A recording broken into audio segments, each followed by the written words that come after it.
Hey, what's going on, guys? I'm just getting set up right now. So, whoever's watching, thank you very much. Gonna start sending links now to some of the guys that I wanted to bring on. I was just busy all day. I thought I was gonna go on a little earlier, but I'm still kind of doing things to get ready. So, bear with me. I just got out the shower and stuff, and we're still getting everything ready to roll. But I went ahead and just went live so that people knew that we were gonna be here doing stuff. So let me go ahead and send some invites real quick. And I'm sure Marcel's hanging around. He's been messaging me today. I don't know where I put my phone. It's not great. Yeah, I set it down somewhere. But no big deal. I'm gonna go ahead and email this to me. But Pitoli or Pucioli, we're going to be talking about this a little bit today. And I'm probably going to read from Antonius, actually, which has not even been published yet. So, why did that disappear? I guess because I was talking it focused on me. Anyway, yeah, so give me just a second, y'all. And if you're watching this and it's not live, just fast forward a little bit till you see me pop back up, or you see a group of guys as usual, if you will. Not trying to impress anybody with the setup or nothing today or anything like that. I did hit up Gnostic Informant. I could hit up Steve Nelson. I'm sure Stevie's up to no good over there in LA. Just kidding. But you know, I kind of wanted to bring Chase and Marcel and Tiger Shark on and catch up a little bit. Also, real quick, I've made friends with a lot of people in the last few months, and I have been overwhelmed with school, new baby, still kind of YouTubing, new books that I refuse to wait any longer publishing anything ever again. I did put it off for so long, and other careers took precedence and stuff, or just other hobbies. And I did really good at those too, but I want to do really well at this. And so the only way to keep it moving is to keep building on the stories that I've created. Right. So today we will be looking at Pacioli. And if I'm saying that funny, I'm sorry, y'all. I just am a South Carolina kid with public school education. So I have paid for an education since then. But we all know that college is full of morons. So no offense to anybody or academia or anything, but getting a degree does not, you know, really make you that much smarter. It just gives you some experience in the things you learn about in school, you know, which is a good experience. Anyway, I'll be back.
Does very, very much.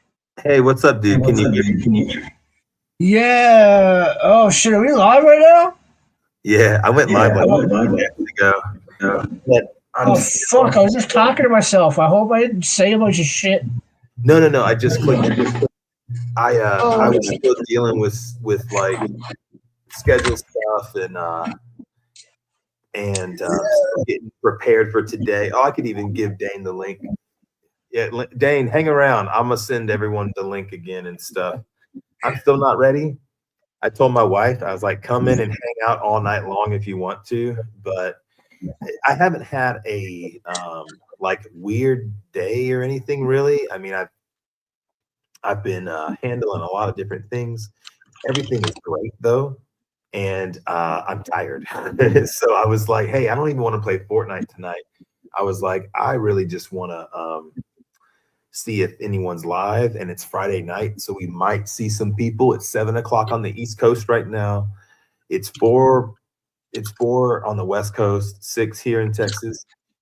And I'm gonna go. I'm gonna go grab some food real quick to bring and just kind of eat when I have a couple of seconds. But there's a couple of things I want to talk about today, bro. If you'll look up a little bit of this and just kind of talk to the camera while I go tip out for a second.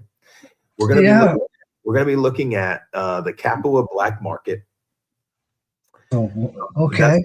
That's one topic that Tiger Shark brought up that I've never specifically even looked at. I've watched a bunch of documentaries on Capua, but they don't really sit there talking about the black market. No, yeah. Right, you know what I Is mean? Tiger Shark coming here? Is Tiger Shark coming? Oh wait, I saw the email. Never mind. Yeah. I think, Okay. I think he actually will. Let me send the email now before I get too distracted, because I do. And Yeah. by the time I'm done grabbing everything I need, people will be driving home or home. Not sure where Cameron's at right now. I want to see what he's up to. He a busy dude. Let's see. Yeah. Okay. A lot of music lately. Some of the shorts he just did were actually really good. Kind of excited to see what that turns into now, because I want Chase and Cameron and Andy Moorhall to work on a soundtrack for a project that I'm not allowed to talk about. And so, I want to help Chase get this project actually started. It might even require a GoFundMe kind of thing, but it'll just be very transparently not an emergency that we're trying to get money for. It's just, hey, if anybody wants to help with this project, we're taking donations. All of us have jobs for a living. We can't just throw money away. If anybody wants to be an investor into the project, but in order for that to happen, Chase has to want to go there, and so it's not my project, so I don't, want to push too hard. But email, let me go ahead and then I'll send it to everybody. So Yeah. Just while I'm doing this, what you been up to lately? Oh, I've been playing a lot of playing a lot of guitar lately since I got new strings, and I've been trying to help my friend through Her dealing stuff. with dealing with the, because it's basically they're slow dancing in a burning room, right? Like they're basically working for no reason in a business that's going bankrupt, but they got to work it anyway. You know what I mean? They can't just not work, but they got to work till the doors close. So it's just hard on everyone involved. Yeah, I know what you mean. And I've been in situations like that where you want to keep going to work because you don't want to get a new job also. And you're making something, but it's just like I've been in where I've worked for businesses that went out of business. It's very uncomfortable at the end when they're not, not doing good or whatever. So Yeah. Well, plus there's a lot of money still owed to the government and stuff. It's a big thing. But I think once the businesses are finally closed and bankrupt, she'll be able to kind of like get past it. You know what I mean? Because it's just the stress of being in this situation is making it worse. It's hard for her to just see what comes next. You know? yeah, and when you have all that money on the line and stuff, it's just not it just doesn't feel very hot. Doesn't feel very cool when anything doesn't go right. And that's a lot to process. Definitely makes me think about what I deal with every day, and it doesn't seem so bad, honestly. Not as bad. Let's see. We got. I am wearing this robe, kind of hot. But got this Chase. I already sent him an email, but I'll send it to his phone. And yeah, a handful of people. I'm gonna send it to a few more in a second. All right, bro. I'll be right back. I'm gonna go grab some water, use the bathroom, and then I will be back and we will do what we do. But yeah, we're looking at the Capua black market. I'm gonna be looking at showing people Patoli and what Puteoli is. And there's some significance when it comes to the Bible, even. But just because. And then I might even read from the new book Antonius. I got a really badass first chapter. Yeah, I saw you sent me the rough draft or whatever. I haven't had a chance to look at it yet. Yeah. I'll look up this Black American thing. How do you spell it? Capua, Capua. Yeah, Capua. Mm-hmm. It's where like it's one of the big gladiator schools was in Capua. So like the Okay. Spartacus takes place there. Now it wasn't really why I chose that. I chose Secundus's dad's career first, and then chose Capua because it was so famous from the show and stuff. So if everyone's familiar with that, then they can fill in the gap psychologically with creating that visual of what they're reading about. They're doing that with the same stuff that I have seen on TV, the same shows, the same coliseums, same amphitheaters. But Antonius is from the town of Puteoli. And if I keep saying that wrong, I'm so sorry. Yeah, it happens. Puteoli, yeah. This has some significance even in the Bible, but this has nothing to do with the Bible where Antonius is from, because this is well before the times of Jesus, and that tie into this story and whatnot. But anyway, I'll be right back. I'm gonna go ahead and play the media feeding the ducks or whatever.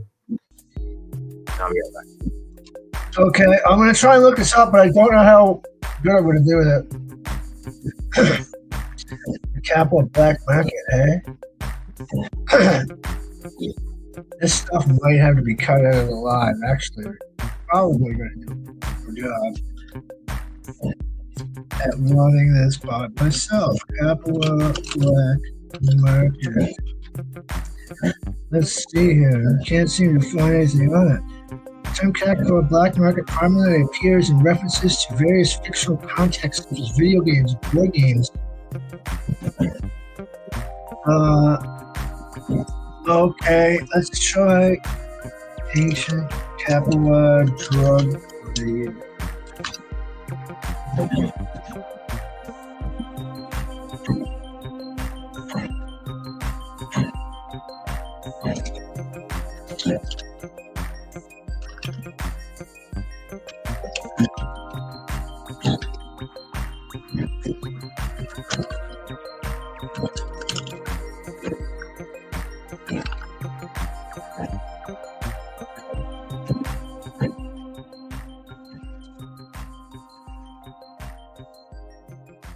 Let's see here. There is no evidence of a illicit drug trade in Capua. Okay. Instead, Capua was a major agricultural and commercial center of the Roman Empire, heavily involved in the cultivation and trade of legal functional commodities like hemp. Okay, well then, they're probably growing the flower version of cannabis as well. If Tiger Shark comes here, he's probably going to know more about this. Oh, here we go. In Capua, drug dealers occupied an infamous area called the Ceplasia. Oh, let's look at this. A toxic love affair, drug use in the ancient world.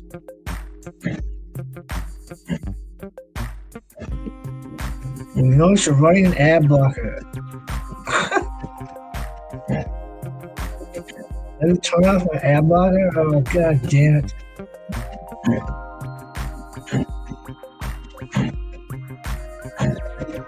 How do I do that?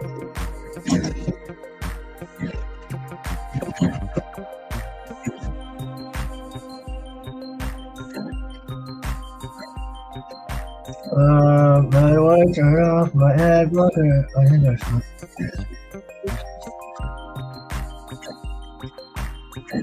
Can I add an exception? Ad blocker.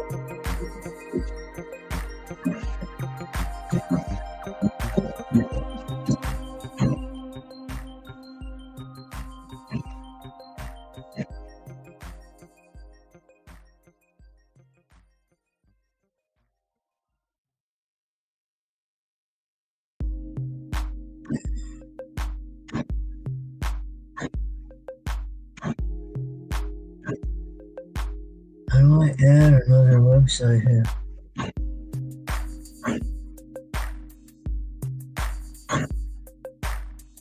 And I just turn it off for now. Okay.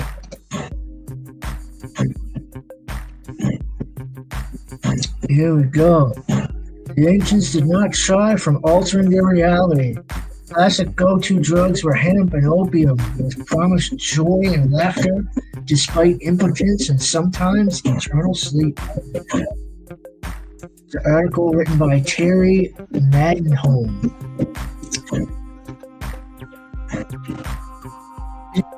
These back a long time. Amongst the earliest enthusiasts of hemp were the ancient Egyptians, who used it to treat glaucoma and fever. The oldest cannabis use so far comes from the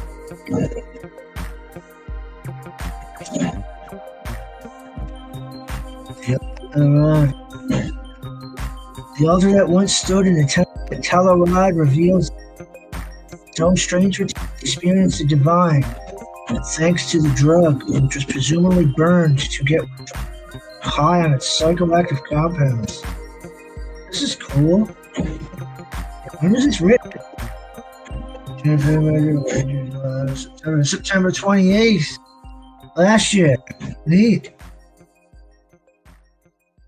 The ancient inhabitants of what's now Western China also burned in enclosed spaces at the Jerzekal Cemetery, 3,000 meters high in the Pamir Mountains. Archaeologists found a set of wooden incense burners containing cannabis residues. Cannabis is approximately 2,500 years old. Surprisingly high levels of THC. Oh wow! What you reading? Cool. An article I found. I couldn't really find anything on the can't remember the name of that place, Capua Black Market. But well, the Google AI didn't say anything, but I scrolled down, and it showed up, and there's a mention of Capua in this article. I just control. Aristotle the dealer. Opium was easily accessible, however, everyone could afford it, unlike wine. In the Eternal City of Rome, Galen recommended a dealer close to Via Scara near the Forum in Capua. Oh, Galen recommended a drug dealer in Capua. That's hilarious. What are you doing? Look at an article I found online. Oh, article. Okay, so here's one thing I just found. Yeah, I'm gonna post it. I'm gonna post a link to the article in the private. It seems bright as hell. There we go. Where? My yeah. Oh yeah. You can turn down the brightness of your webcam in Windows itself. Yeah, I turned it down. It's a little better now. It was like glaring real bad, but it's funny because I have to turn it down so much.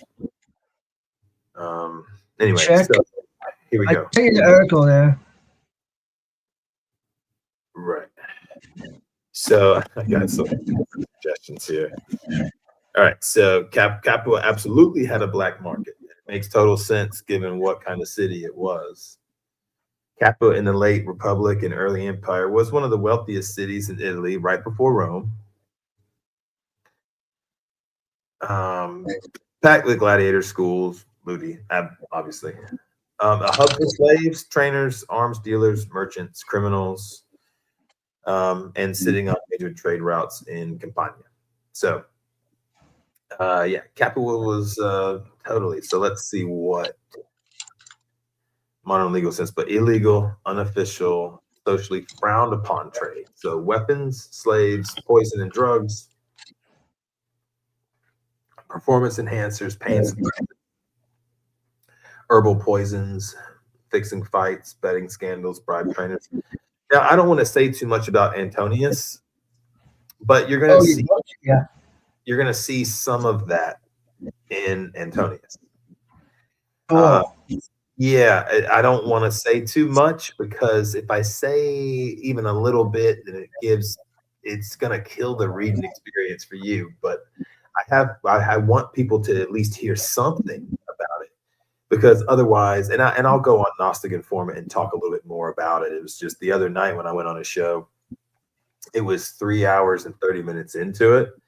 And I was just kind of like, yeah, man, everyone that watches this is probably going to cut it well before this point. So I was like, well, I got a book, my name's Steve. Here it is. Type it into Amazon. There you go. I don't want to tell you too much, but it's about this time period that we're all obsessed with, because obviously everybody here is obsessed with the ancient Greek and the first 300 years of Rome. probably. After that, I don't think people care that much anymore because now you're getting so far away from the originality of the religion itself and the things that predate it that you're like, okay, now we're in a whole nother territory. That's why I think like guys that like the medieval times, they kind of stay in that realm a little bit because well, I don't. That's not even true. You could be into every kind of time period, but with what we've been talking about, we've been going back in time a little bit further to right before the turn of the century or the turn of the millennia or the common era, and that's when we're looking at all the different groups of people that might have been using different sacraments and theory acts. It's not that bold of a claim at this point in our journey. For those that are just watching this as the first episode, because this will be the latest one we do for a few weeks. So if you just found this channel and you're just now watching this, a couple of books have come out. They're behind me back here. Witch Doctor Christianity, Secundus. It's two books that I have written. Is a autobiography stuff, it's ancient drug stuff, it's ancient religion stuff, a little bit of it all mixed together and trying to absorb it as if I was some guy sent from a different dimension to this dimension. And they're like, all right, bring us back a report on religion. Well, that's going to take a couple of books. This first book was kind of like the first chunk of stuff that I chose to write about. And then after I made the book, I wanted some kind of way to promote a book. So I made some AI songs. Only one of them still on the channel. And made some PowerPoints. Made a YouTube channel. And called it Witch Doctor.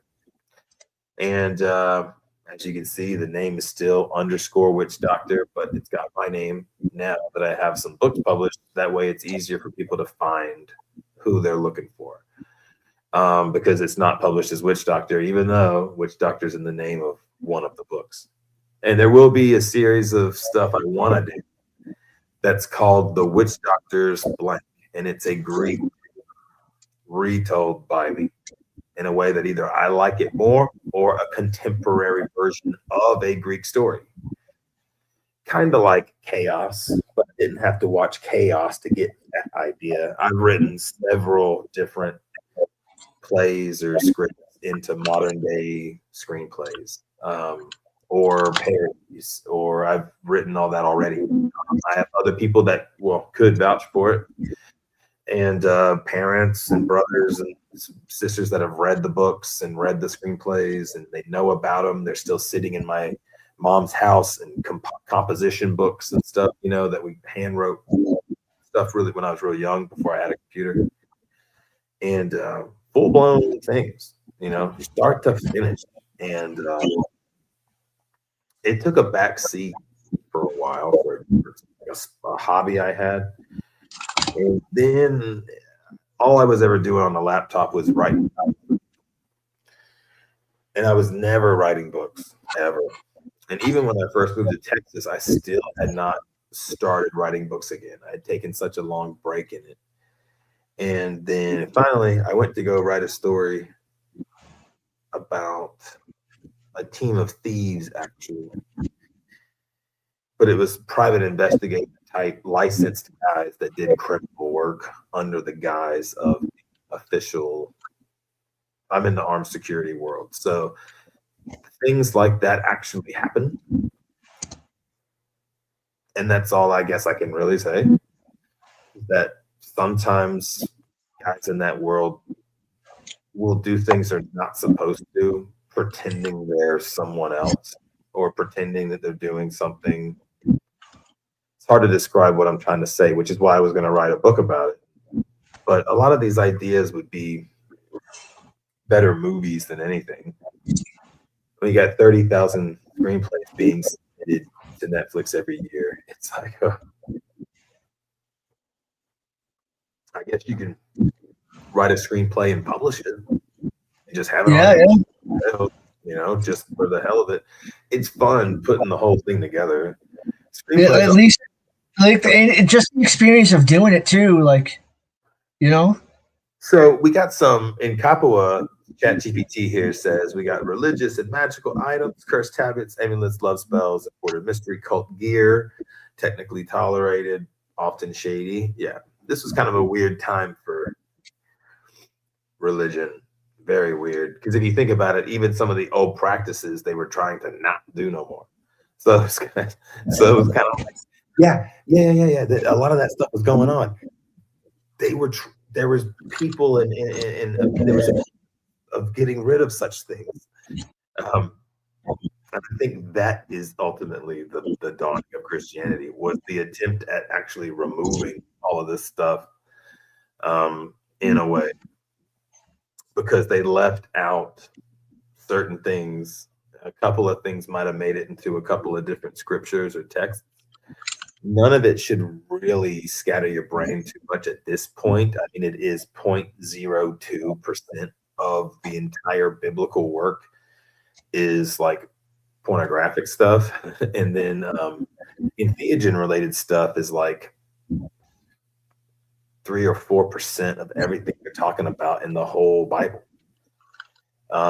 Maybe more, but it's definitely not like 80% what they're talking about all the time. I think it's just kind of in and around what they're doing, but I do think there's a lot of symbolic metaphors and artwork with metaphors that aren't always what we want them to be.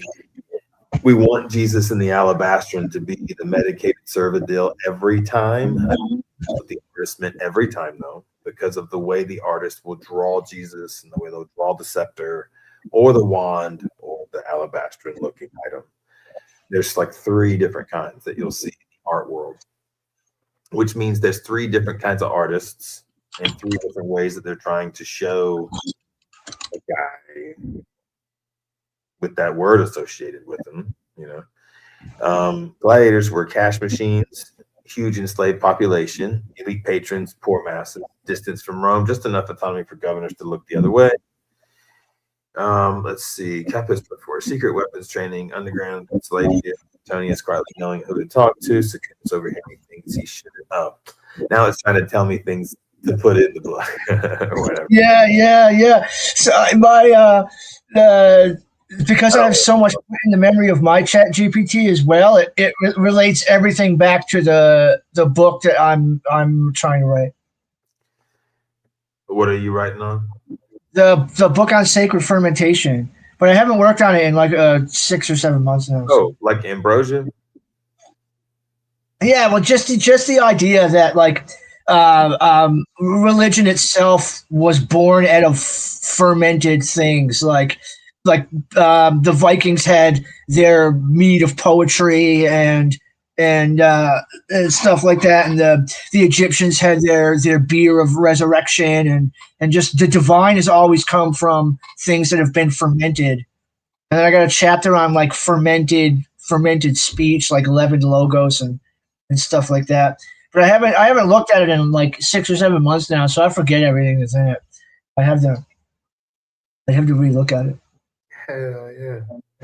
That's my wife over eating, bro. I'm like so hungry. I was like, yo, I can order some food. She's like, no, I got some good stuff.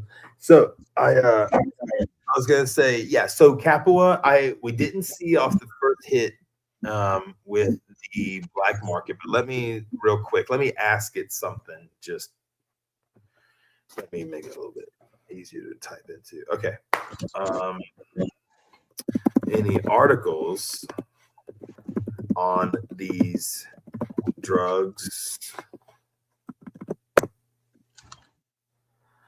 Yes, there's scholarly articles and reliable historical discussions about the drugs, stimulants, narcotics, and poisons in ancient Rome, including substances that could have been used in unofficial ways, like in gladiator circles, medicine, or ritual. All of that you're going to see in the Second Born series, which is Antonius, Secundus, and then I don't want to give a whole lot away, but there is at least 2 sequels to Secundus.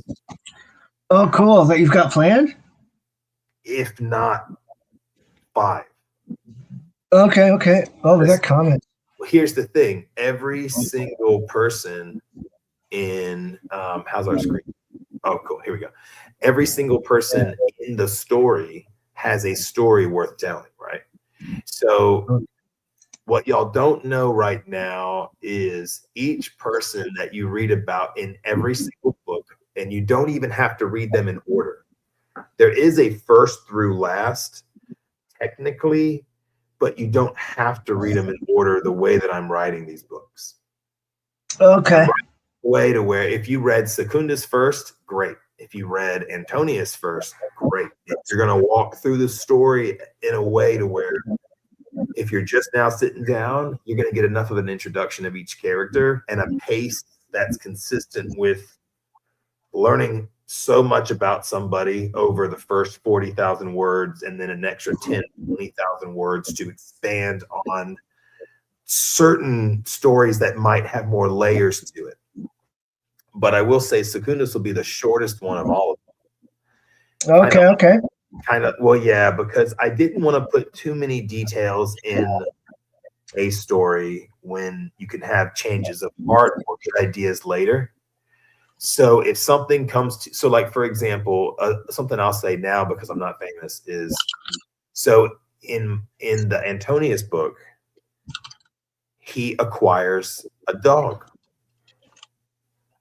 That dog is technically still alive in Secundus, but there's not much mention of the dog. It's more a mention of dogs, plurally, as he's threatening to throw someone's tongue to the dogs in Secundus. But there's no mention of that dog by name because it wasn't really part of that story, but it's part of Antonius's story is Okay. he acquires a dog when he joins a special unit with the Roman army.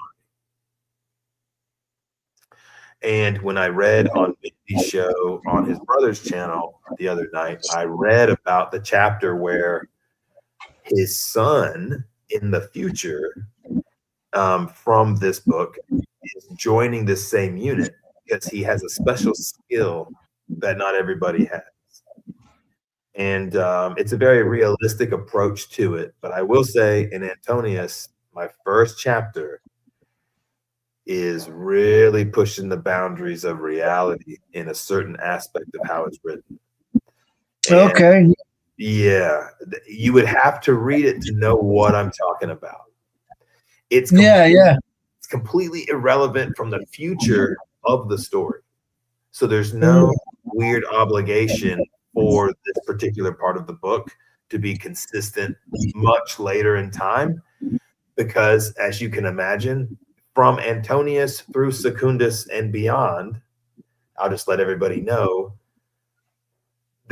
we have a time period before Jesus and a time period after Jesus. So anytime after Jesus, any of the religion and gods from before are now going to seem a little bit obsolete in this storyline. So if I have stuff about a certain, let's just say, God in a chapter, that's great. That God had nothing to do with the context of Yeshua and his Judaism and what he's doing here. That has nothing to do with him. Yeshua is the son of the God, the Most High, right? That kind of negates the entire pre-existing pantheon of God, including it's from its own birth, which is Judaism, and their pantheon of God. So I have a little bit more of that myth and lore in Antonius because there's something special about Antonius that's going to make a lot of sense when you watch the. Oh yeah, Johnny's going live in a little bit.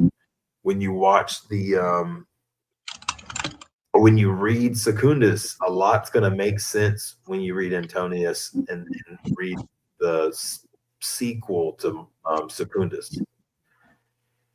And I can't say a whole lot, but I guess I can say this. Secundus has an older brother, and we've read about. I read this chapter, a chapter about him going off into the army. His name is Marcus. And the book that comes after Secundus is called Marcus. And it continues the story where Secundus left off. It starts where it left off. Well, no. It continues from where Secundus left off, but it goes through Marcus's life some.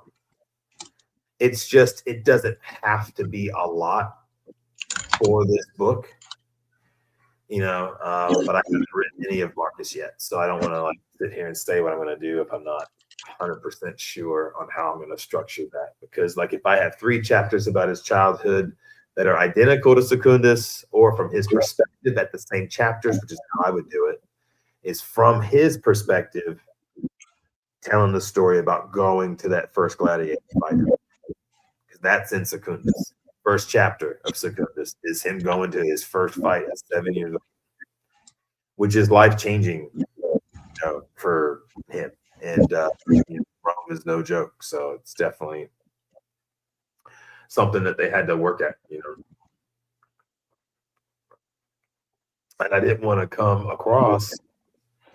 I can write a book, right? Yes.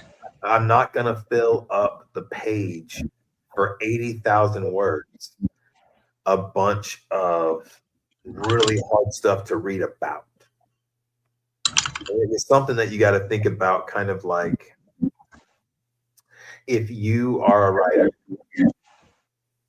and people don't want to read your stuff because of how complicated you write, then you might not sell a lot of books.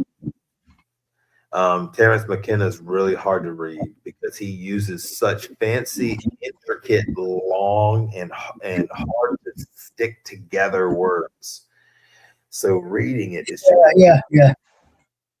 Because he's trying to describe something you can't see until you've seen it with your own eyes. You can't understand what psilocybin or DMT is like until you've just had it. So describing that is, I guess, kind of like our friend Mandy's description of smelling stuff in ancient Greek. And it's just hard to do. That was a way, I guess, that they were operating in a way. But I don't know. That wouldn't be the first thing I think about thinking about Greece. But everybody's kind of interesting in their own way. So. But yeah, we ain't got nobody watching. But yeah, I guess people are driving home, and Chase is gonna jump on in a second. He already told me. Tiger Shark, I know he knows. I'll get up and walk around for a little bit, and I'll just burn the clock out. Okay. Chase is coming right now?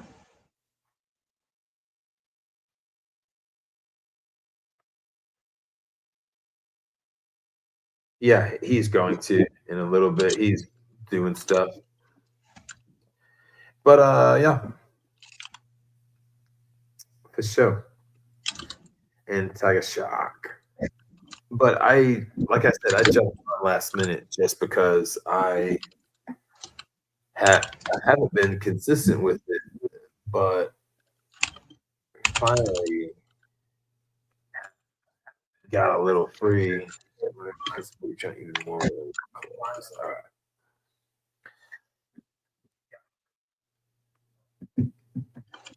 All right, cool. So I want to play. You have control of anything? No, I don't have control of anything. No. Okay. No. Got you. I can pop up messages. That's about it. I can't even. I don't even have the ability to comment, which is weird. Oh, from yours? Yeah, like there's no. Yeah, it's weird. I did last time. I can't this time. So there's a setting somewhere.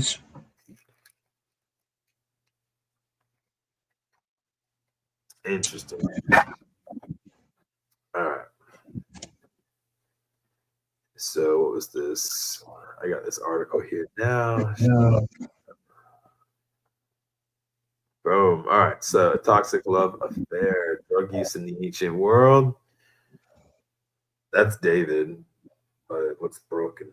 All right. The ancients did not shy from altering their reality. Classic go-to drugs were hemp and opium, which are some of the things that we talked about.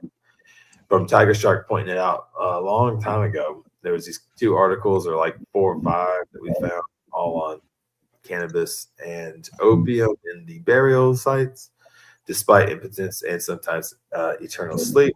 Using and abusing drugs dates back a long time. Among the earliest enthusiasts of hemp were the ancient Egyptians, who used it to treat glaucoma and fever. Yet the oldest evidence of cannabis use so far comes from Israel. The drug's effects only last so long in the body, but its residue may stick to surfaces for millennia, which is true. As we learned from Case, 100-year-old altar found from the Negev desert, the altar that once stood, the Temple of Telerad, reveals that the ancient Israelites were no stranger to experiencing the divine, thanks to the drug, which was presumably burned to get worshippers high on its psychoactive compounds. Here's the altar. Very cool. Very cool. Cool. Yeah. The ancient inhabitants of what is now Western China also burn weed in enclosed spaces, which we've had a theory about that for some time. The ancient inhabitants of what is now Western China also burn weed in enclosed spaces. At the Kangal Cemetery, 3,000 meters high in the Pamir Mountains, archaeologists found a set of wooden incense burners containing cannabis residues. The cannabis, 2,500 years old, has surprisingly high levels of THC, which is the compound responsible for narcotics' mind-altering qualities. Yep. The people gathered at the funeral would apparently, when they departed, by respectfully inhaling the fumes or without giggles. The father of history, Herodotus, who traveled to the ancient world far and wide, reported a similar ritual among the Scythians. According to the historian, the nomadic people enjoyed a drug recreationally under the umbrella of purification rituals during burial ceremonies.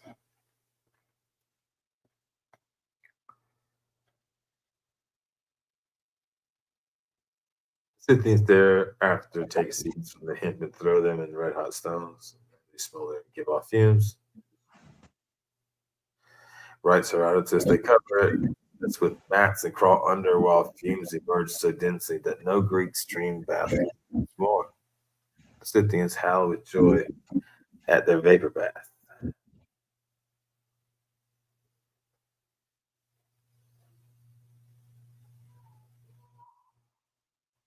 Interesting.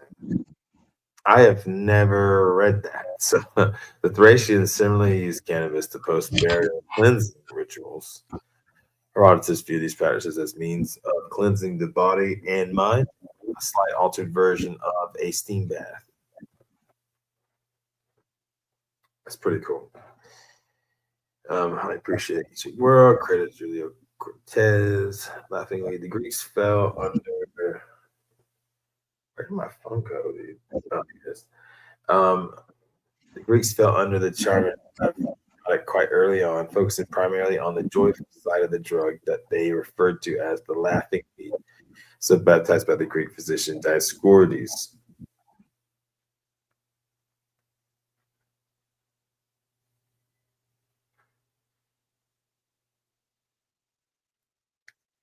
Oh, it's a Super Bowl. I knew that because I've been monitoring that at my job. Just, you know what I mean? To a degree. But you know what? Who the hell watches? None of my friends watch the Super Bowl. They just ain't know. Oh yeah. My friends are watching it now. None of y'all watch football. I mean, maybe y'all do. Maybe y'all do. I'm just being funny anyway. All right. Anyway, that is a good point, though. I feel like, no, you're just a loser, Steve. Galen of Pergamum, the Greek physician of the Roman Emperor Marcus Aurelius, described the consumption of cannabis cakes, the precursors of space cookies. At drinking parties, it causes ill digestion, stomachache, instead of causing foul tasting. And still, nevertheless, some people, after trying it, consume it along with other desserts. In his work, he notes that consuming cannabis in moderation can cause euphoria, yet excessive consumption of the drug can result in intoxication, dehydration, long-lasting impotence. He further recounts how the drug was also mixed with wine and was used as an icebreaker, producing among the invitees joy and laughter. Dioscorides focused on the more physical aspects of the drug. He referred to it as the sex killer. He advised taking the drug to reduce sexual desire. For example, for people with unhealthy urges, the Roman philosopher Pliny the Elder, in his Natural History, describes both beneficial and harmful aspects of cannabis, from muscle relaxation, treatment of gout or burns, to migraines and impotence. Its seed is said to extinguish men's semen, he deplores. Opium, the ancient drug. Oh boy. Another beloved drug among the ancients was opium. As we have said a bazillion times, it's a chapter in my book. One of the indicators or indications that our ancestors regarded the poppy as more than just a pretty flower comes from its given names. For instance, Sumerians referred to it as Hulgil, which translates to happy plant. Happy indeed in the ancient Egypt. Opium poppy extract was used to pacify crying children.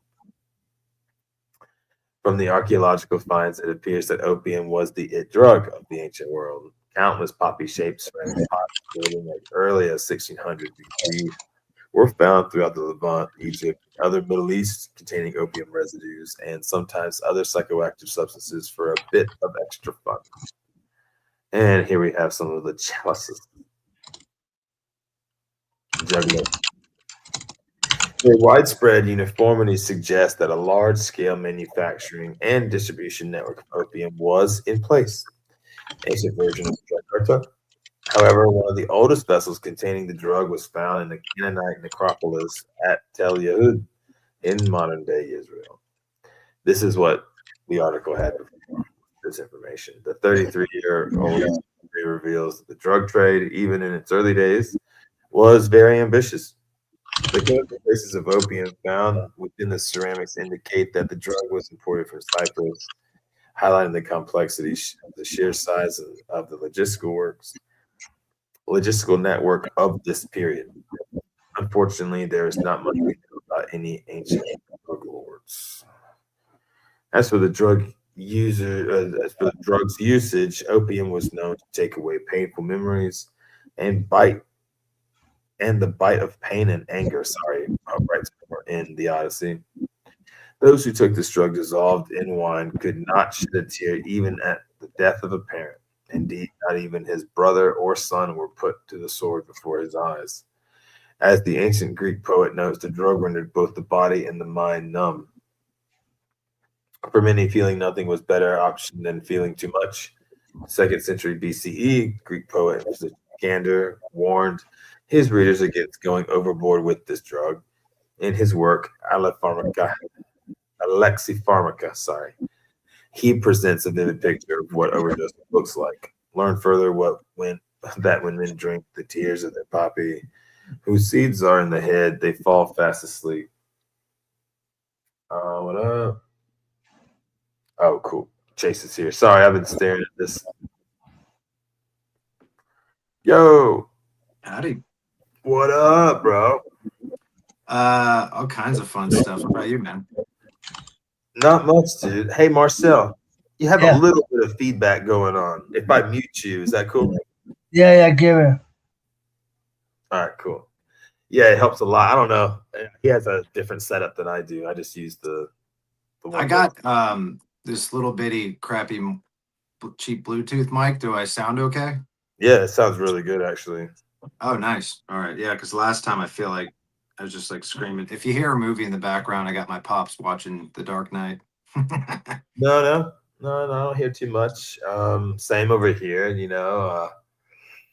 little Stevie's in the other room with his brother and his mom and stuff. So I might dip out here and there depending on how the crowd gets. But now we got 3 of us here. I started early, knowing that nobody was ready on purpose because who cares?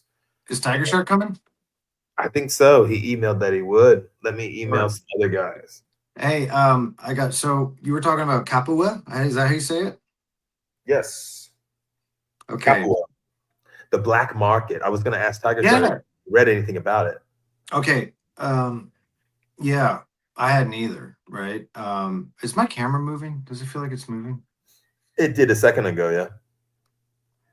It's really weird. Okay. It's cool. We're still doing logistics. I wonder. All right. Well, anyway, so yeah, it was a black market, unauthorized association. So Romans had their regulated market, and then they had this, like you were just talking about, this black market. And so I wanted to show you or talk about. Okay, so it was a gladiator economy, dude. It was a gladiator economy, right, for them to go get their drugs and shit. Yeah. It also had illegal trade in weapons, bribes, forged papers and stuff. But one of the main ones was the gladiator economy and Spartacus revolt. Yeah. It didn't start in a vacuum. It was already a corrupt supply chain, I guess. So they were working there. And number two was slave trafficking, off ledger humans, right? So Roman law technically regulated certain types of slavery. Their slavery wasn't like our slavery, but it was still slavery, right? But it was still some kind of taxed or regulated system. So the people you'd get from there, or how you deal with that, they were circumventing um, like regulation on that. Luxury contraband and outlawed what some books call dyes, but is called, guess what? I don't know. You've already talked about Tyrian purple, I was gonna say Porfirio. bro. That's like these people that make knockoff molecules and drugs now, Yeah. and they sell them at gas stations and smoke shops and stuff. Aphrodisiacs. My hair's good. Holy crap, man! Cosmetics. That's funny. The list has outlawed dyes, so you're like, oh, How does so this like, happen? you're Yeah. like outlawed drugs. um, let's see. My And hair's great, so I just put this on if it's not too distracting. so some of these market people, it was kind of a give or take, and why it totally didn't get shut down because they could hoard things and they can funnel supplies to political allies. So that would cause some kind of unrest of people rising in power and using them as like a, like a Gotham, I guess, just since that was Mhm. just right up. Tight oversight happened after Hannibal. Okay, so here's the thing that I guess we're all interested in. So they went after like tightly regulated groups that would also be there, right? That met secretly, swore binding oaths, pooled money, ignored civic cult obligations, and created loyalty networks outside of Roman authority. I think you know where I'm going with this. But they arrested all kinds of different groups, right? So what I mean by that is like they arrested Bacchic cults. Let me see what's the other list of them. I got a list of them here somewhere. There's some probably Demeter one, a Bacchic, Orphic, Pythagorean, what you'd call, I guess, Yahweh's Jewish, any kind of secret philosophical schools that would meet in these markets to get their dyes, which I imagine we all know. Like, this is all, it's just too crazy that all of this totally lines up, right? Um, and yeah, and so there's like what we would call Christians, but not what a modern Christian would see as a Christian. We're getting arrested for those same exact things: mystery cults, healer cults, slave religions, ecstatic rites, private associations, refusal to participate publicly and follow the rules, and meet in dark rooms and do things like Oedipian rites and stuff like that. I mean, this is fucking crazy, dude.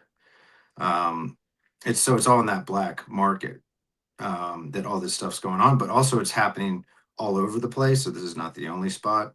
Um, Very and true. That I think it was alive and well almost anywhere, honestly. Well, yes, because they weren't like a separate thing. Like they come from a confluence of other, like, you know what I'm saying? Like it's like, Yeah, it's a machine. Everyone's moving through this machine, and at the time, I mean, I was talking to my dad before I was piecing together the Antonius book, and I was like, "All right, so I want to make this particular part of the character like this," and he's like, "Yeah, that was happening everywhere." And it's like, "Yeah, I want to do like, yeah, they were doing that everywhere." And I was like, "I don't want to do this," and he's like, "Yeah, they were doing that everywhere for sure, for damn sure." So things like that, and then I would cross reference different stuff. But I tell you what, Capua itself is worthy of its own book or two if it had doesn't. Oh yeah, dude, it's like It's a so total much there. fucking. It's like a Mad Max market. Sounds Well, like. I'm really lucky that I'd settled on that, I guess, when I chose it for Secundus, because only so much of what was happening there was really relevant to the story. I mean, Secundus is Capua is a perfect location. And everyone's watched Gladiator and even Gladiator too, or at least seen it, the cover on, flipping through the things. And we all already have images of an amphitheater in our brains, which is great because as you read the book, the first thing you're going to think about as they're walking through some market, Secundus meets one of the gladiators before his match because his dad's one of the head instructors, So it's like, yeah, they're growing up in the amphitheater holding water jugs and shit when they're little. And when they're bigger, they're sparring with gladiators. They're learning wooden swords, wooden pieces, No, it's not insane. No, it's not too far out there. But there is a small element of all of my fiction stories that will be a little bit, just a tad bit, leaning into the myth or lore side of it in some kind of way. It's going to be fairly realistic in all the ways that things happen, and what the experiences are like are extremely realistic. Dude, But there's so much. Yeah, no, there's so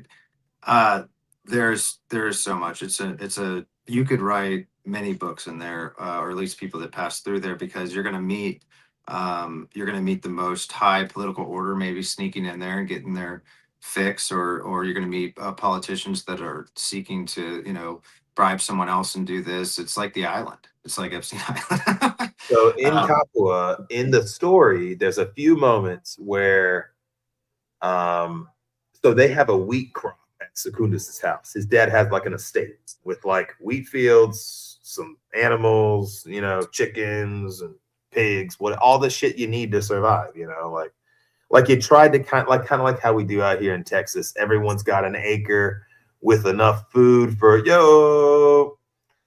What's up, guys? Hello, what bud. up? I was You guys so wouldn't in the you black wouldn't market. believe what happened, dude. I had a fucking rabbit.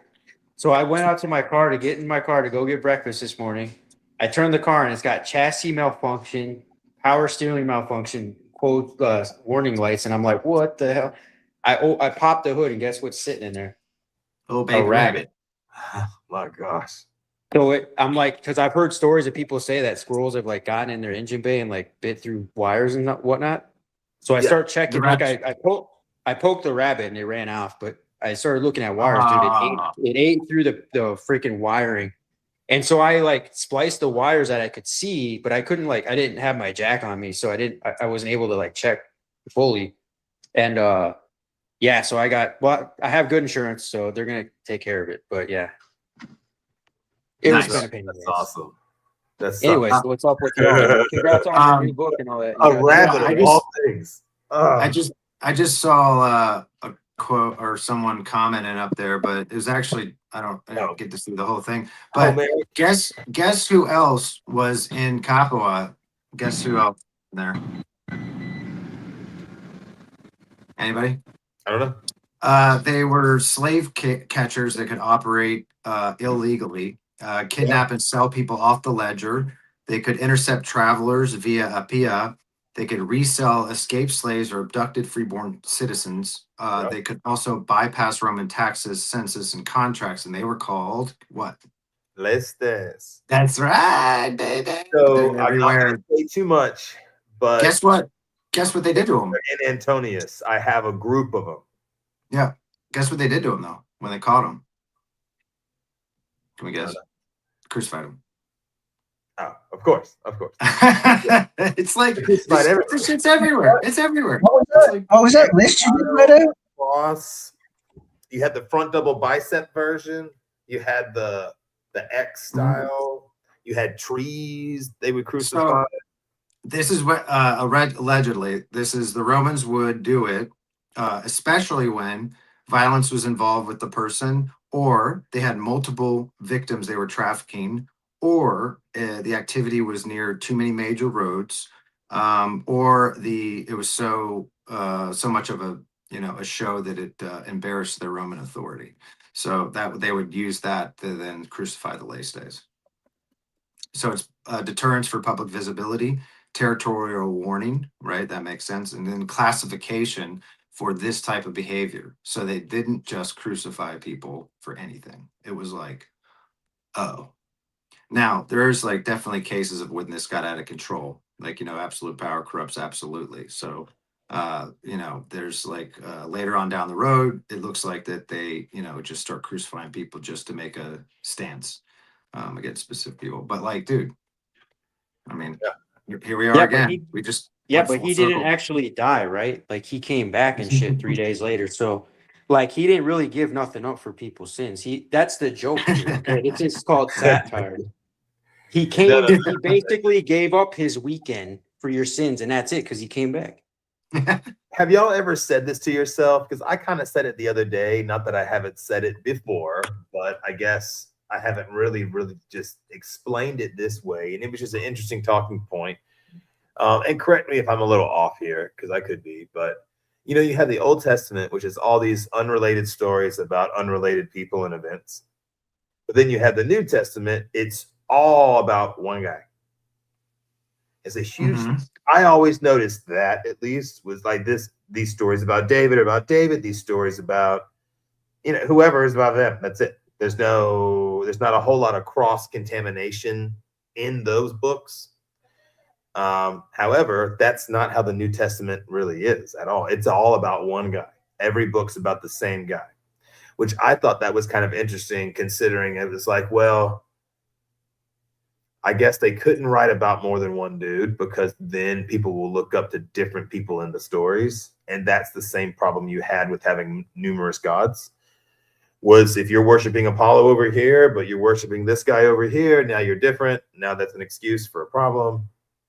So it was almost like someone had figured out it's got to be about one guy. Like the whole thing from start to finish, the whole reason the New Testament's even written.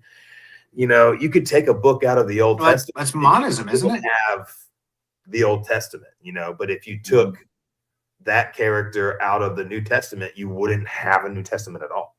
Mm-hmm. You can delete David, you still have tons of material.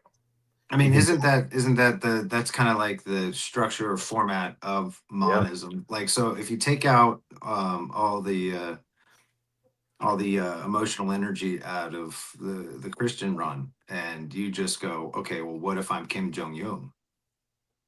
Right? That's right. The same. That's what monism does. It goes, the only path to divinity is me.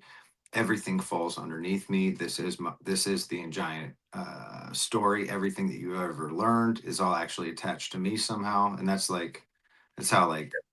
it works, right? So yeah. It makes sense they would do that. We had one of our guys asking Paul as well. Paul, ancient ice. I think Dionysus was the little boy in the garden at 2 a.m. No. Oh my God.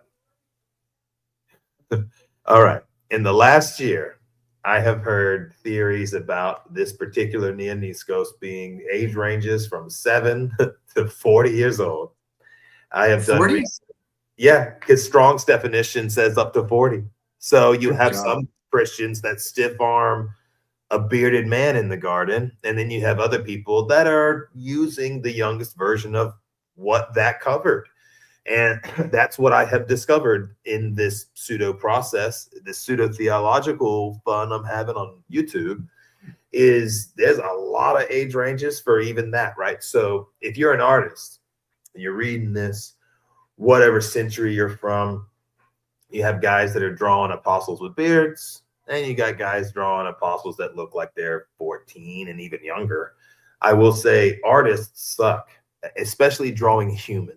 If you're anybody that's been to art school, I will tell you that hands and faces are so hard to draw.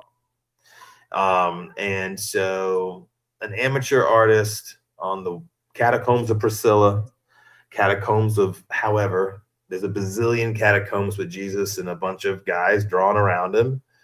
And yeah, they look pretty young sometimes. However, it wasn't until this year that my good friend Mandy Moorhall joined us, and I gave him the link for tonight too. And he brought up the theory that this was a midget and that the Bible was satire because of how ridiculous everything in it sounds. And I don't want to step on anyone else's material.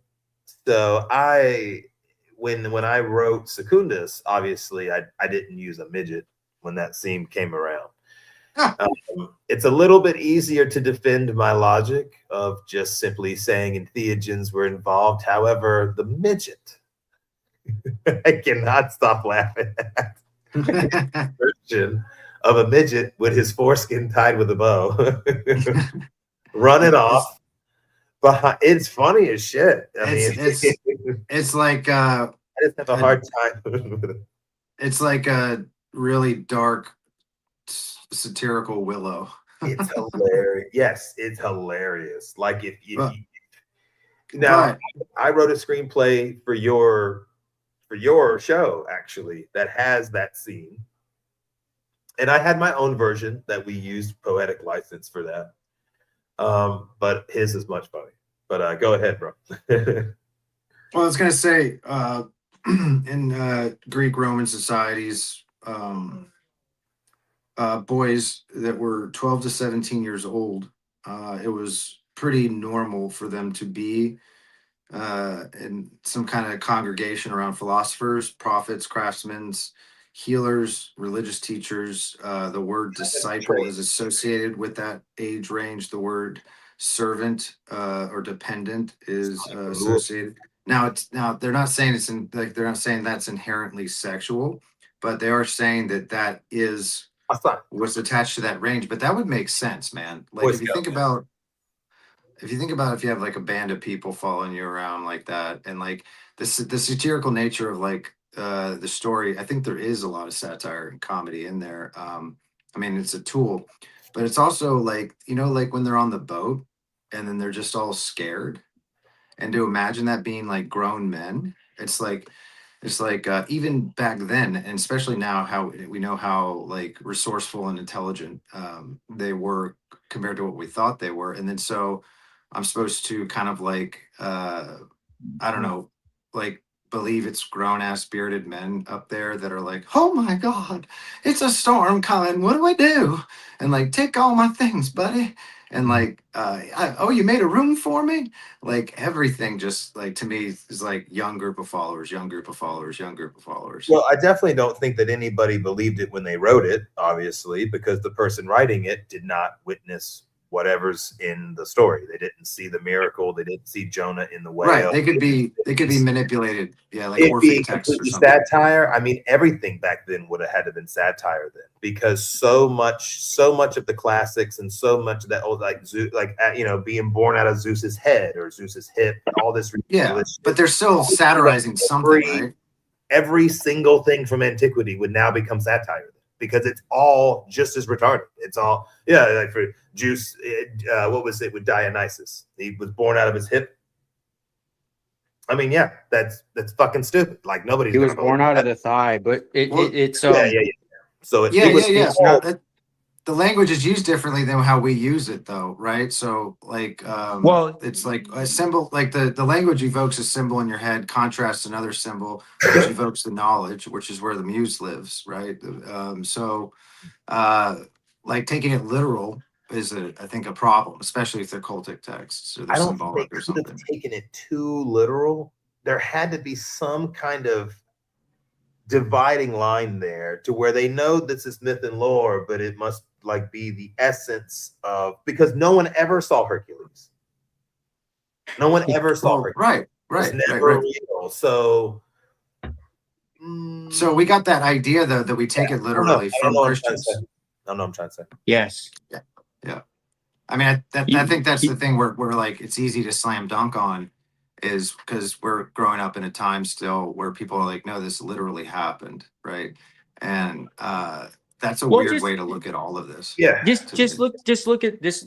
I mean, just look how silly it is. Like in Matthew, for example, Matthew chapter 14, the scene in which Peter denies Jesus also has an ironic twist on Peter's name, the one called Rock, who had so confidently declared he was even willing to die with Jesus rather than deny him. This is in Matthew chapter 14, 29, 31. crumbles before a lowly slave girl, chapter 14, 66 to 72. That's just all pure hilarious. Like, this is part of their culture, right? And they're talking about when the politics come into it, the government comes into it, even landlord relationships with the rich. That's all describing their modern day tropes that they deal with, right? That they're writing about. And then on top of it, all of the Old Testament stuff also is full of irony and satire. And the Christians, like you just said, Chase, definitely bended it in a way that is saying, no, that's just the writing style. They wrote in metaphors. Not really. They wrote in the parables. Metaphors all come way later. Yeah. The parables are written literally in a Greek tragic format, line by line by line, in each step of the process. And what do I mean by that? People don't even realize. They think I'm just talking out of my mouth or out of my ass. There's a prologue, right? There's an entrance ode. There's parts of the parados. There's an episode. There's a statesman, and there's an epode and an exodus. Literally, this is the Greek. This is the way that these are written. We even know the writing style for even the Jewish theaters. And believe it or not, yes, they had them. Why? Because they're heavily influenced when the Romans went there. The Romans, when they sacked the city of Jerusalem and tore it down, what do you think he did? He built a fucking theater there. We found it. Yeah. So Dude, people don't realize that there was influences, and the Jews also had inscriptions going to Greek theater. So they also participated in going there. Now, one thing I wanted to say that you mentioned, Witch Doctor, about Mandy's thing, that's even older than Mandy's stuff. And that's why I think it has legs to stand on, because really where that midget satire, playwright, ritualistic stuff comes from isn't just Egypt. So if you track it, Greek, Minoan, and then you have the Egyptian civilization, we find the midget gods in the Egyptian civilization. But if you even go back further, it's even in the Babylonian. If you go further, it's in the Akkadian. Babylon is Akkadian name. It's not a Greek name. Is like a little midget god. He's a little midget god from Egypt, but there's even older ones than Bess even. So you can track it literally all the way down into Mesopotamia over there, and it comes back over, and it influences all of this stuff. So when it's just asinine for people to say, well, that's my God. Well, to start, your God is definitely imported. It's not your own. You learned it from other cultures. You assimilated into your culture. And is it even real? No, it's not real, but it's how they integrated culturally with each other, right? Well, it's go ahead. Yeah, so it's literally like if, like the Koreans now are Christian and they have their own Korean churches all over the US, for example. It's like that, right? Has nothing to do with the area of Korea or their what their former religion was, but when they started traveling the world, they just adopted these things. Same thing with the Jews, and it's no different. And their writing styles are there. So when Amen literally says it's Greek origin, that's what I hear in my mind. I don't play this game of, well, the Greeks wrote it and they just stole it, because I think that's what a lot of people say. What he's saying is the writing style, the format that it's written in, is in a Greek format. And that's 100%. I agree with that. Sure. I don't know. So I wrote a book about guys who write the Bible. So my big thing in my brand, not to give it all away, but ta-da, this is about a family who Secundus meets Yeshua, and then his dad who taught Yeshua and Marcus how to write. Marcus is the older brother. Marcus is the book of Mark. And then there's a guy who becomes Paul, blah, blah, blah. So anyway, when this happens, the big thing that I'm doing is I'm trying to make the most realistic explanation as to how the text came to be and who would have been writing it in a way, at least an example of one example of who could have written it and how and why it sounds this way. And the one thing that is prominent in even creating this idea, which is a year ago, when this whole, well, not really, I'd say that how this book is ending was not exactly like this a year ago. However, this whole book's been in the works for a year. And so what ends up happening in this particular book is Secundus has an older brother. And after this particular thing happens with Yeshua, they start writing the story out, right? It's got to sound the way the Bible sounds. And what does the Bible sound like? Well, the Bible sounds, the old Bible, the one that this particular guy was using was the Septuagint, this Greek version of a Hebrew Bible. They're all speaking Aramaic. It's almost the same thing, but it's Hebrew, but it's not. And how do we write this story? Well, if someone's going to go and write this story out, the question would be why and who's going to listen to you. So in this particular story, the act of somebody going somewhere and reading this to people is part of the story, which piggybacks off of everything y'all are saying about this being a playwright. However, I never really looked at it as a playwright, but I would have never thought that the writers of the Bible had thrown a midget randomly in the end of Mark 14:51 and then brought him back at the very end when there was no resurrection, but just the empty tomb. Why that, I think, was, if y'all have ever written a book or written a really long thing, there's ways to have errors. If you referred to the Neanias earlier as a Neanias and then a Neaniskos just later on, maybe even criticizing the individual some with the endearment of him now being under his wing, that would make just as much sense. But the last thing anyone's going to think, even reading every midget God thing, I think the last thing anyone else is going to think, I'm always going to think of the midget now, but the last thing that my audience would ever assume. But if I had put a midget in that story, which I've talked with Mandy about this before I published the book, I could have made that guy a midget, but I respectfully did not. So I made that guy the Richard from earlier in the story, just because of the acceptability of that. But how funny would it have been if Mandy? Oh, really. Yeah. I mean, really funny. I think that anybody should take creative license to figure out what you're doing. So what I understand the view of the satire. I'm just looking up Aristophanes and the frogs, and I know that Mandy always mentions that. But like satire is like just like when you write satire now, it's not inherent in nature, it's inherent in the minds of the audience. That's why the satire works, right? So initiation metaphors, ritual parodies, veiled critiques of mystery cults and philosophy, and encoded critiques of sophistic teaching methods, like sophist is a bad thing. That's what Aristophanes' frogs seems to circle around when it's doing the satire. So when he's writing that satire with the assumption that the ritual structures are already known by the audience.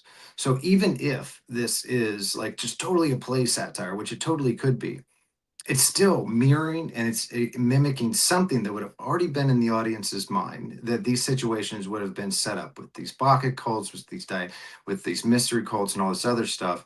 And it is, I mean, it could be quite hilarious, I think, in a lot of different ways, and I know that I started writing, when I was going to do the Gnostic Zone, just got too flooded with life, but that is a whole play on that with the black and white stuff, but not specifically the story itself, because the satire and the jokes that are going to come through are going to come through to the audience that I assume already has some kind of understanding, while I'm bringing in the audience that also doesn't, right? So it's like a protective misdirection, right? It's a way to get things out that you might otherwise be arrested for if you say them directly, or might be considered obscene or something to somebody in the audience, and you're able to use satire to kind of circumvent that, to juxtapose two contrasted images that make you laugh, that get rid of that energy of unease or whatever else in a environment, and then make it, it tends to teach people, is what it tends to do, is because you're having that experience of that absurdity right in your face, and you're like, oh shit, like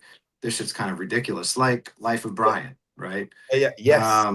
And that's where I think so our other guy needs to go in that direction, but keep going. So one more step, double down. Does that make sense? You have to double down again with this kind of satire, because everywhere where right. Go ahead. Sorry. my phone might be breaking up just a little bit. I was just gonna say, yeah, that's still pretty epic. Like, Yeah, yeah. so say it's all satire. Say this is like this text that got used and turned into this monistic Oh man, it's a theology is all satire. magnification. Yeah, no one's ever cared about a text so much until this. I think in the Bible, I don't think anyone's saying all of the Bible is satire. It just has satirical arts and satirical elements in it. Am I back? Yeah, you look good. You good? Okay. Like there's Well, there's no regardless. Go ahead. I was going to say, regardless of this text specifically, like let's give it the gold medal from Mandy. Let's say this thing is a total work of satire, right? Like in a way that was performed. Like let's take it all over to the bank. You know, it doesn't change what they're satirizing. What are they satirizing? They're satirizing these people doing some weird shit with kids in a garden, and it's funny. And you're like, like this is crazy. And lots of it has been treated as satire for a long time. Like the story of Jonah and the whale, for instance, or the whole book of Jonah. It has been considered satire for a long time. Like that's not a disputed fact, right? A satire or kids story, because I'm not so sure if I haven't looked into Jonah and the Whale at all. No, Jonah definitely is a book like of satire. I'm looking at the Old Testament. Isaiah is like pure, but you have to also think Chase kind of just pinpointed it. There's a lot of stuff that people can read on satire, different modes and vehicles of it. But you have to understand, like, I'll give you guys some, you guys want to jot this down. Go ahead. Old Comedy and Athenian Power, Leo Lazar. Ancient Comedy and Historiography, Aristophanes Meets Herodotus. That is by Nesselrath. There is, I don't want to get into the psychotropic stuff yet. Fairy Tale, Satire, and Politics of Aristophanic Comedy. That's by Konstantakos, some Greek name there. But there's a lot of papers about this. Okay, so Mandy's not the first one to have the idea that there's satire and irony in these documents. He's, I would say, probably the first one that I've heard in any of the Amen groups saying such. Yes. So, and saying it loudly and clearly and having his citations and references, but there's a lot out there on it. There's a lot of examples on it. Marcel was right. It's not all that way, right? But Proverbs has a lot in there, a lot of goofy stuff, a lot of funny stuff that doesn't make sense. But the way people read this stuff is like, you're not reading it how it was intended to be written and how to be acted out. So a lot of these are scenes. Like, how many different miracles did Jesus perform? Those are all scenes that can literally be acted out on a stage. I thought it was someone talking, like reciting the stuff, like more like a monologue. Does that make sense? So the way the scholars talk about it, now, when people bring scholars, so I don't like when you have these other YouTubers say, well, I don't like it when somebody says he's the only one that knows how to read this stuff because he's just giving himself, authority. Same with the name of scholar, because you have a lot of scholarly debates. So even in the peer-reviewed articles, you have to understand that there's different schools, right? You might have 60% of scholars that think that this is the case, and then you have 40% that say this is what's going on. So you have different things, and the ideas change and they transform once we find more of the archaeology and other works that come out, right? The Christians always cling to that and say, well, this is more evidence that God was real, right? But the overarching reality is that you have a lot of scholars that agree on the irony and the satire, and this has been going on for a very long time. And so the way that they write about it, Witch Doctor, is that it's basically what they're calling a play. Let's not have a term to it, just so we're all on the same level. Okay. It's a play that somebody can actually either act out on a stage in front of others or that somebody can take home and read. Okay. So it's something else, like a book, if you will, in a way that somebody can read it and enjoy it. The problem is people took this not knowing what it was, because you have to remember back then only 3% of the population could read. This is what historians estimate back at that time, right? So you only had 3% of the population, which means that the people that could read had power. They could show up in your village and start reading stories, and everybody probably flock down there and be like, holy shit, this guy's reading a book. Let's go, you know? And so whatever he said, you probably took as truth. You're like, God damn, he's got this special ability to like read and shit like that, right? You know, write letters and whatnot.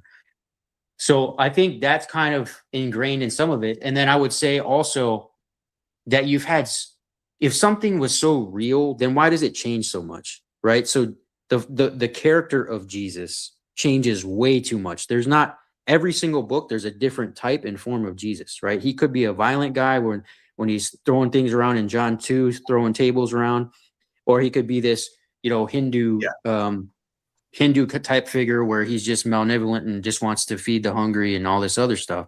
So you have all these different various forms of the same guy. That person's not a real person, okay? I mean, if he was real, he wouldn't have all of these different ways of acting.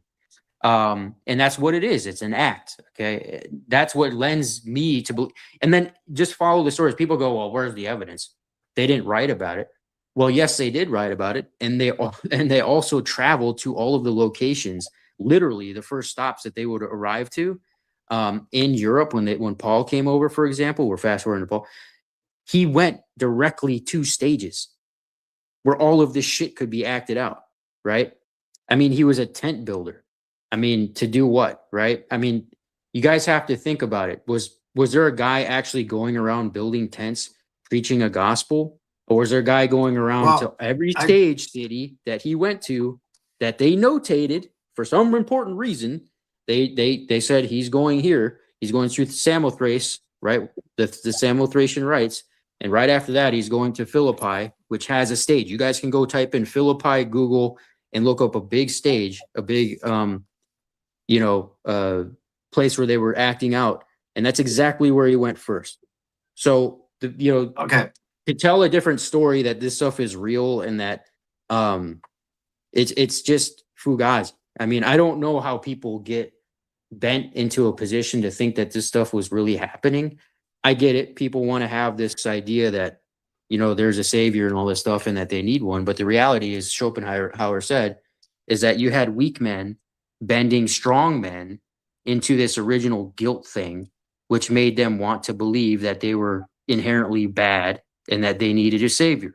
Yes. That's the first step of Christianity, locking in people. That's the one part I hate the most. Yeah. Okay. Sorry, you guys are cutting out a little bit. I want to kind of fill in a little bit on the same line of that. Like that is the whole loss of ancient Greek. Let me see if my picture comes back. That is the whole loss, man. That is the destruction and the burning of this language and the keeping it out.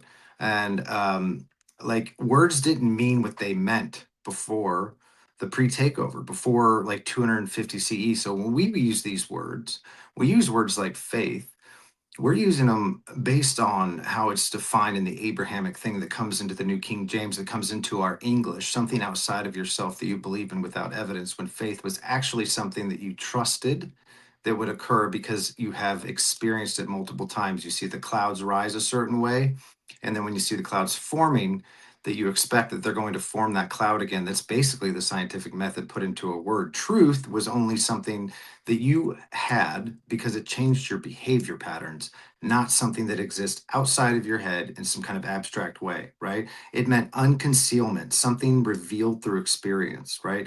Trust proven by action is faith. Truth, unconcealment, knowledge, transformation through encounter. Religion, ritual obligation, but not belief. Belief was basically opinion, right? So language was way more concrete, performative, and verified by lived experience. And the ancient Greek language goes back. That's why that hot box logoma, you can figure out what those words mean just by knowing ancient Greek, right? But with the ancient Hebrew, you have to make it up. You just have to make that shit up. But like, even though they don't appear anywhere else, we can still figure out what they mean because of how the language works, because the language is everywhere. You know what I mean? So there's like, it went from practice to profession, it went from ritual to confession, it went from initiation to assent, right? And we're talking like 313, 381, Constantine legalizes it, theology becomes state infrastructure. Language has to scale across an empire. So you have to enforce and be obedience, which is what you're talking about, and eliminate ambiguity, right? So there's a lot of things that I think start to happen over a series of hundreds of years where it goes away from like the medicine or the drugs or whatever else into this cognitive thing that they realize starts working, right? And when you get to the fourth and fifth century, it's like a psychological coup of truth becomes internal belief, right? Sin becomes inherited state, God becomes abstract and absolute, and self becomes the guilty mind, right? You detach from your body, you center your cognition like a little rider in the head, and then you can become immune to falsification. You become a relativist in your head. I mean, that's why I think like super atheistic, like nihilists are relativists to a certain degree, because then they're like, oh, nothing means anything or whatever else, because they're all up in nothing, you know, in your little thought bubble nothing does really mean anything, but we all know out in reality when we're engaging the rest of nature, things matter, right? And knowledge comes from within. That's such a big thing, not from outside. Whereas Christianity inverts it, it inverts everything.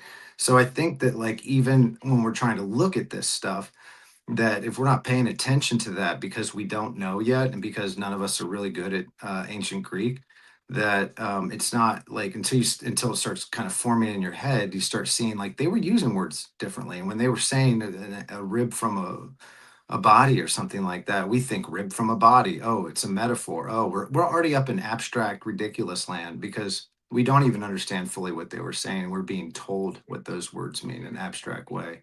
I don't know if that makes any sense. That makes sense? It's like 2,000 years of having to explain this from your mom's armchair or your grandma's armchair has now led to the perception of it being a different religion today than it was so long ago. They kind of are looking towards the character. They're kind of looking, but they're almost looking more towards the ideologies they were taught in and around the religion more so than the story even really anyway, with like I guess just your average Christian. And then if you deviate at all from it, as we've always known and we've always said, if you say that they didn't land on the moon, you get called a quack, even if some people have brought up some really interesting things before, and it makes you want to at least entertain it long enough to see what that person had to say so that you can at least detest it if it's not accurate. And so it seems to be the trend for myself is I'm noticing he's hungry. She's getting but I lost my train of thought. But the first you were saying Constantine, the first 313. Yeah, the Christian movement was growing in itself first. And just like let's say the marijuana movement in the US. All right, it's been what 5 or 6 decades since the prohibition on it. And for about 2 decades, there's been a handful of states that have adopted it. Think about the adoption of Christianity as sort of the same concept. But then let's pretend that in a couple of decades, one of the presidents uses it as a huge cash crop. It might even be this president because he just made it Schedule 3. Now, perhaps the capitalist hooves and claws will get into it. Sorry. And maybe that will fast track it to being something that's a little bit more widely acceptable in the medical realm because it should be already, but it's not. I want to attack. I want to attack, and I'll put this here. So I didn't listen to Gnostic Informant's response. He made a video about was Jesus real? I didn't watch the video, but I have an assumption of what was said. So it's what a lot of Christians go back to from the historical side. So they always point to non-Christian sources referencing Jesus, right? If you look up those references, they all the earliest one, right, is Josephus. Okay. The issue with the testimonium reference from Holy shit. Josephus is this, and they don't tell you this. And this is my problem with these guys that want to say and believe that Jesus was a real person based off of extra biblical text, non-Christian source, is there's issues with it. And basically the scholars have gone through that literature from Josephus and found that there's some fuckery with it, okay? And here are the examples of the fuckery. Christian phraseology. So one of the key internal arguments against the complete authenticity of the testimonium is that the clear inclusion of Christian phraseology strongly indicates the presence of some interpolations. For instance, the phrases, if it be lawful to call him a man, suggest that Jesus was more than human and is likely a Christian interpolation. Some scholars have attempted to reconstruct the original testimonium, but others contend that attempts to discriminate the passage of Josephine and non-Josephine elements are inherently circular. Okay, so that's one issue. The other one is Eusebian phraseology. We all know who Eusebius is. Another example of the textual arguments against the testimonium is that it uses the Greek term poietes, and I might be messing that up, I'm not a Greek person, to mean doer, as part of the phrase doer of wonderful works. But elsewhere in his works, Josephus only uses the term poietes to mean poet, whereas this use of poietes seems inconsistent or consistent with the Greek of Eusebius and not Josephus. So you see there's some big fuckery going around. And then if you look at the other things that are way later references by other people, non-Christians, they typically the younger Lucian of Samosata. And then they typically reference not seeing him himself, but saying this is what the Christians believe. This is what they tell us they think is going on. And this is what they tell us who Jesus is. Okay. So a lot of it's just BS, whether you're hearing it from a Christian or whether you're hearing it from somebody that's on the other side, atheist, whatever.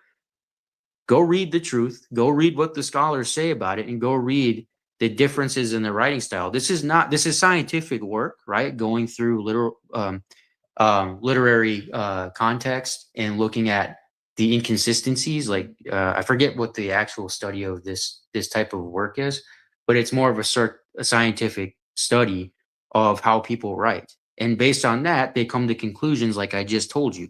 There's inconsistency with Josephus. So what these scholars are saying is that there's probably Christian influence that took Josephus, added these in there so that it seemed more real and likely that they could claim, well, look, there's a Jew claiming that he's a real person, right? Well, so and then there's also the concept that he's heard this and he's heard about Jesus. Because I did do a small article for YouTube that I just pulled up a minute ago, but in Witch Doctor Christianity Part 2, it's a full chapter on how, yeah, there's people attesting to Jesus, but they're literally like 80 years older or younger, 80 years beyond his death, which means they just read the Bible. They've heard about the stories in the Bible, and that's all they've heard, other than people regurgitating the stories. So the earliest source is Josephus.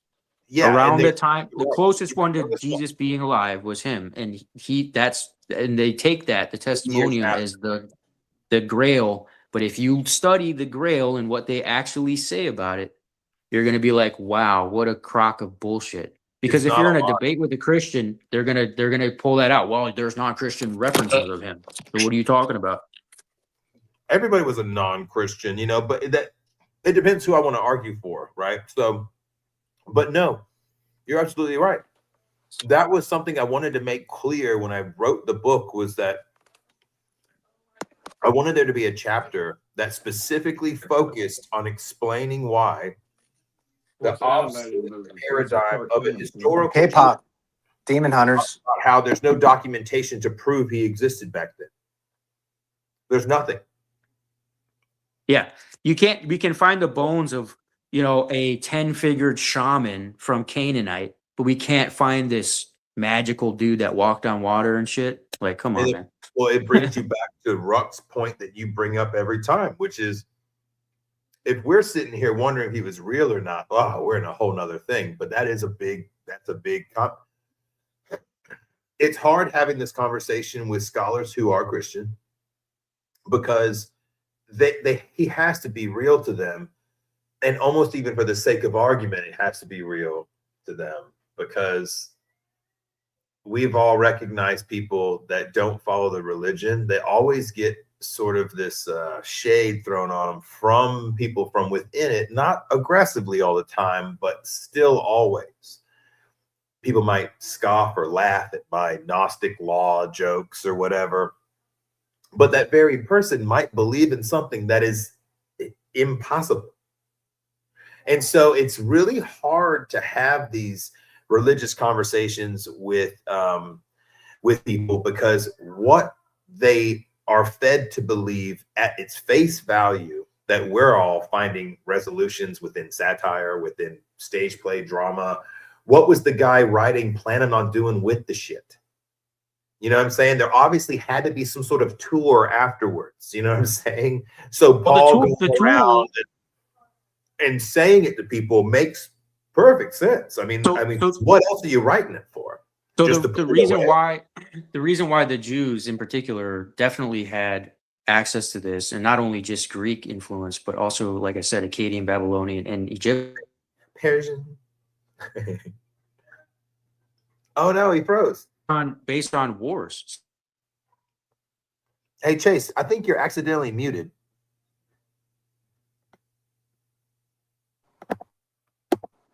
Okay. Okay, you're good now. Oh my God. I got like 500 megabyte upload. I don't know, mega, whatever the fuck. Anyway, okay.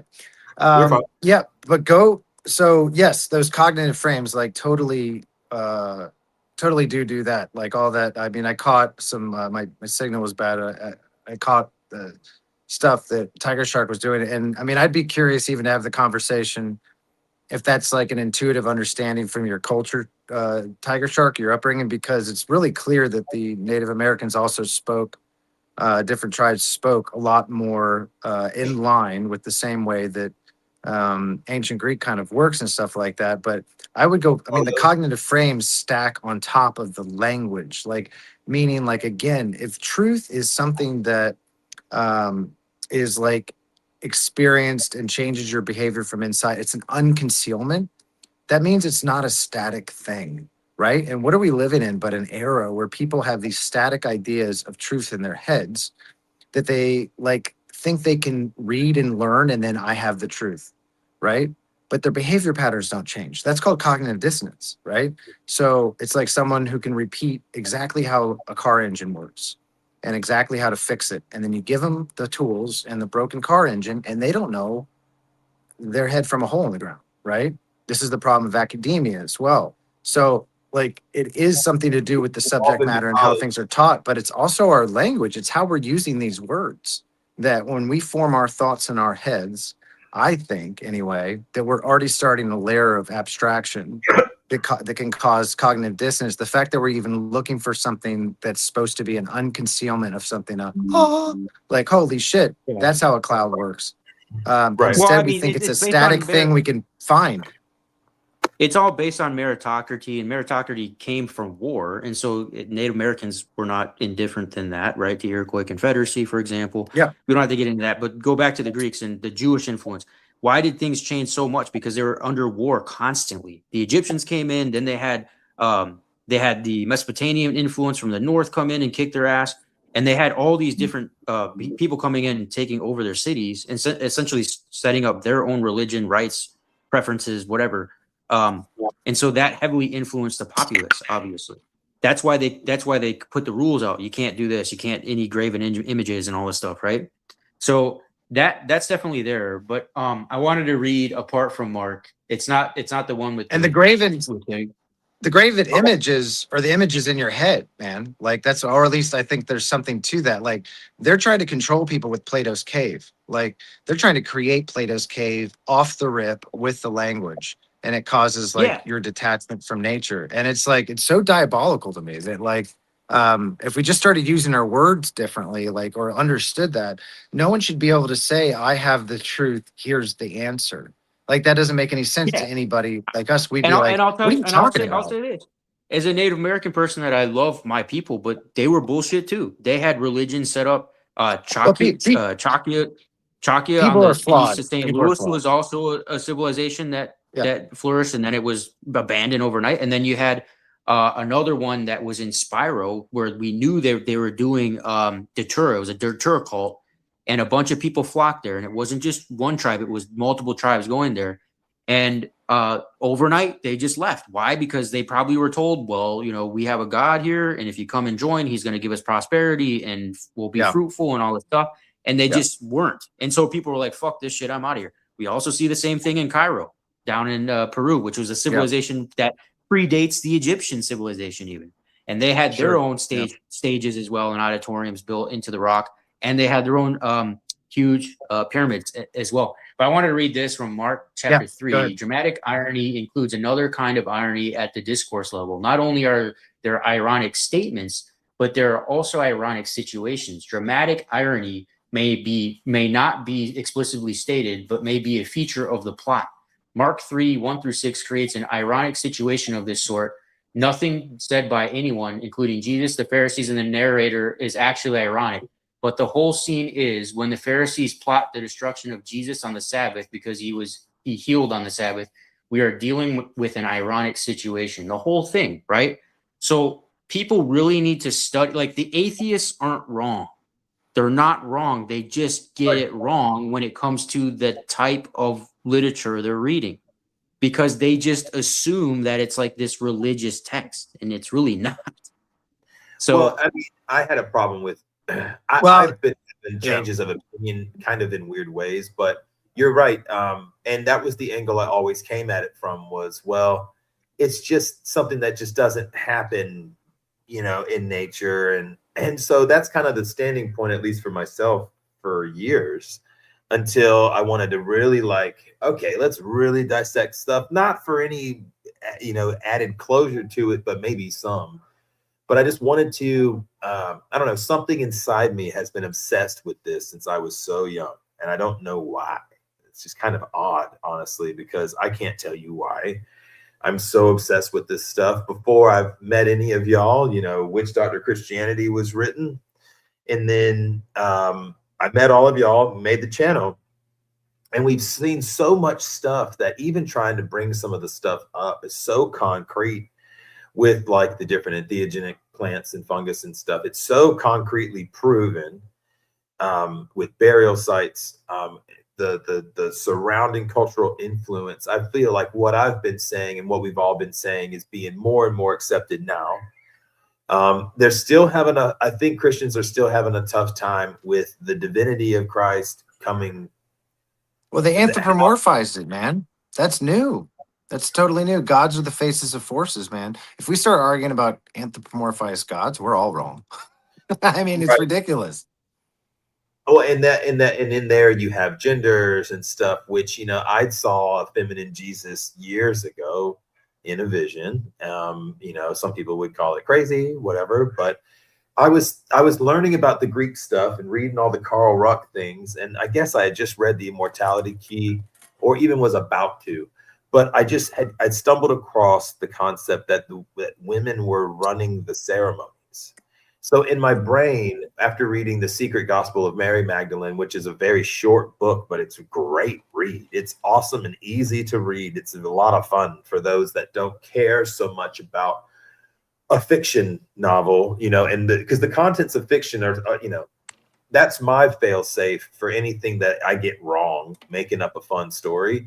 Just like how some people, and I don't mean our buddies, but some people might say that they do a lot of satire. That way, if they're ever wrong about something, you can sort of safety net with I was just being satirical in that moment, which is kind of, I guess, why I write fiction, because it's like, well, it's just fiction. I'm not trying to really convince anybody of anything, because who am I? You know, I'm just some idiot from South Carolina. So and I'm just being funny, not really bringing myself down, but it's, you know, I can't trust people of a lot. I've learned over the years. I can't make like anybody want to grow up faster than they want to, just like how guys couldn't make me grow up faster than I wanted to back in the day, different mentors and stuff, or people that wanted to be, but I was focused on something else, you know. And I've also learned that with like Christians, I don't even bring it up no more. And I'm sure y'all probably don't even as often as you might have, because it's just such a lost cause. And once they don't like what you're saying, it doesn't matter how convincing what comes out of your mouth is. They've already hit a switch that Well, you says hit don't. they've built this religion around. They've attached belief to identity. They've attached to identity, and then they've attached it to life or death. You're dealing with hitting the unconscious nerve that is at the heart of our survival, which is fear of death. So It's whether they huge. know it or not, you're going to hit that thing. And if it's not someone that is able to, their brain will do all kinds of mental gymnastics to get them out of that situation, right? Including like telling stories about how you're a bad person and maybe you're Well, possessed or something. here's something I got on that is I think, and this is just my own theory. I think that you have elite class of people that know this stuff, that it was utilized in a method coming out of comedy and satire to control people during times of war. And what happened is that they took that power, right? That mode of power, and I would call those people humanists, okay? Maybe even transhumanists today in modern times. And I'd say what they're doing is they're utilizing a globalist agenda of Abrahamic faith. So it could Yeah. be one of the three, pick one, to Yeah. control people. And it's an easiest form of control. Yeah. Now, I'm not sitting here saying, go put soup under your thing and whatever, but just be aware of what's happening around you, which is why it's a method of controlling people to believe something that really wasn't. So we can sit here and laugh about it all day long, but I think at the end of the day, what I see it as is a cult of permanence. Yeah. And that vitiates all forms of religion, not just these, but people that want to have an answer. They want to have an ontology, a teleology. They want to have a telos. They want to have an Disconnects end them. to an Yeah. end. They want to. Disconnects them from nature, from like living. But here's from all I being a got to part- say, guys. Nothing yet. Fucking nothing yet. Yeah. And that's another thing that I know just chaps people's it's if you're just, it's almost like when you expect something to be done with current events on the news, we just kind of know that no one's gonna be punished, nothing's gonna Yeah. come. But that's the great inversion. This is the shitty Yeah, thing. We all, that like, is shitty. Yeah, like I'll tell you, I think I told you this. I have a buddy of mine, and I love this dude. And the Trump stuff comes up. So sorry if this chaps anybody's ass, but I used to work for him, grow so up. and Everyone me needs to and grow- anybody watching. Yeah, but everyone needs to grow up about this stuff. But so I'm talking to him, and he voted for Trump, but he's not a Trumper or anything. But so when I just brought up like this idea of like, whoa, dude, you check out more of those files. I mean, it was bad before, but this is pretty crazy. And he goes, well, they all do it. And I go, okay. So Gonna be let's the get them rebuttal. all. Let's get them all. And he's like, oh, well, my eggs are a good price and the gas is good. And I'm like, excuse me? Like, I'm sorry. Like, I didn't know the answer to the guy I voted for is a pedo and not suing anybody for calling him that. And these things are getting worse and worse. And you telling me, well, this other guy that you think I somehow feel the same way about, Bill Clinton, I don't. You saying, well, he's a pedo too, and that makes it all okay. Like, it's so weird how that cognitive dissonance works and that inversion. That's what I'm saying, that like there's something to our language and to how we've been thinking about things that causes that type of behavior to detach from virtue, from like all of these things, truth, like good justice, all of this stuff, anyway. No, It's and that's it's actually, literally the modern Tower of Babel, dude. Like they're causing separation, and that's how they ruled. It's like they don't care how many religions are on the earth, and they don't really care which one's in front and leading. They just care that there's religions, period. And I think they're kicking this idea that people want to have this cushy little story path of least resistance of how it all ends and how people should live and all this stuff. Obviously, we know that's ridiculous based on historical evidence. But I think that we're not going to get to a place of caring for each person. Like, how are you going to care for somebody that you spit on if you're in Israel, right? How are you going to care about somebody if you spit on them in the streets of New York just because they're a different religion than you, right? And that's what they use to vitiate society and come up with these sophisticated mechanisms of uh, control, subliminal control, really. Ways to tell people, oh, this is how it's going to be, and if you don't do this, then you're as good as those people in Acts 5. You're just going to drop dead, right? And so Yeah. I think moving It's created forward, a lot of cowards. Yeah. we have to embrace chaos. We have to be anti-cult of permanence, anti-permanence, anti-teleology of how are things going to end. And we really need to say, let's just do what we do together and let's care about people. Let's not sit here and say, well, I want $1 million, so fuck everybody else. Let's burn the world, right? I don't care if they die. I don't care if they die. I mean, we're not going to get anywhere as a species unless we do it together, period. Yeah, I'm a civil affairs guy. And in that, you do learn, because you learn in tandem with psychological operations, you do learn a lot about just, how the lines on the map have moved around and how different things came to be in that regard. And we've all said the same things when it comes to Christianity.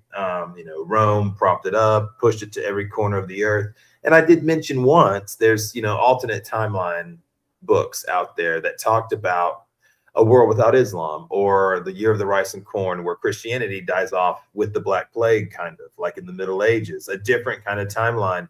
And that's actually that, which I think is get out of here, raccoon. But I think it's really interesting. And I hate to use the word interesting over and over again, but I am freaking fascinated with it. I think that now a lot of people have accepted that there were groups that were what they didn't call them Christians right away, and there were no crosses right away. And even that alone is, you think about it, imagine Christianity where they never had a cross as a symbol. They were just scattered different cults. Right? Imagine if it was just purple cloth or a little purple ribbon. Imagine if that was the only, because that's kind of how I jokingly say that witch doctors are. Is that if we were to be called a sect of Christianity, it's that you can say Jesus is divine as long as you say that you are too, or if you are going to actually say that Jesus was like half of a deity, then you have to say so was Hercules and that he was real too, which is kind of ridiculous at times. But it's just that the concept that we know that this is a story written about a guy that more than likely didn't actually exist. No, we're missing the power of the language, right? When we think, well, we think Hercules is real. We miss the whole power of his story. We miss the whole power of Prometheus and what that's passing down if we think they're real people, right? Well, which is kind of why I wanted to make, so how right now, if I wrote a book about Hercules and Zeus and Poseidon and whatever, whether I was taking old stories and retelling them or telling whole new stories, that would have been okay if it was within the Bronze Age. But now it's looked at kind of odd, right? But we have how many versions of Medea? We have how many versions of Dionysus? Through time, everybody receives the same stuff I do. I know everybody watching this show gets academia.edu notifications every morning of different articles on Dionysus, for example. I know we all have received the same animal papyri, animals in magic spells. We've received the arpeggiate of Dionysus and the evolution of his story and whatnot over hundreds of years. However, I don't see too much variation in the denominations other than just we like this Old Testament, but this New Testament. I mean, you still really don't feel much difference. Yeah. There's a lot of difference between a Protestant and a Catholic. Dude, there's so much.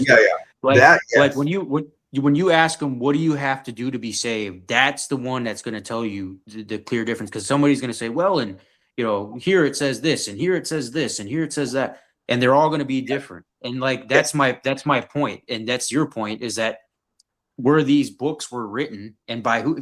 Dude, the Wisdom of Solomon is so hilarious because we literally found a fragment, right? Archaeology found a fragment And everybody's like, oh, Solomon wrote it, right?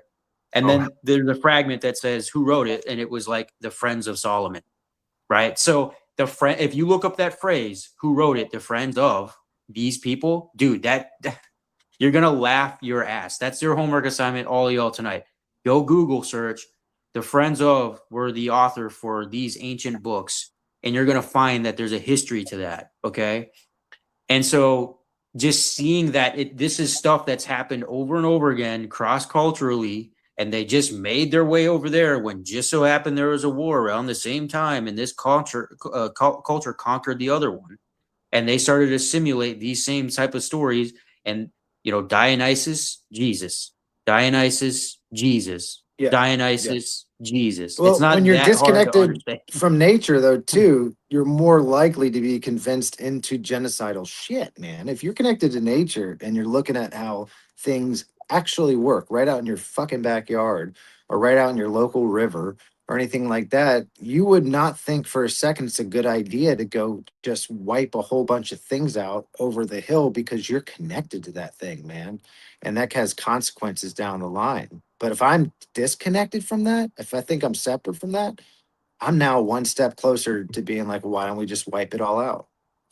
Well, this is why these satires and ironies were written in the first place. Parodies. They were written to poke fun the populace. Like if the powers that be in your country were like, hey, we're going to war, send your kids. The only voice you had was on the stage, right? And so Sure. this is where the authority and the satire come out in the comedy itself. And it was their common man's way of poking fun at the government without recourse, right? And so Well, this yeah, is it what was we see through purging. time.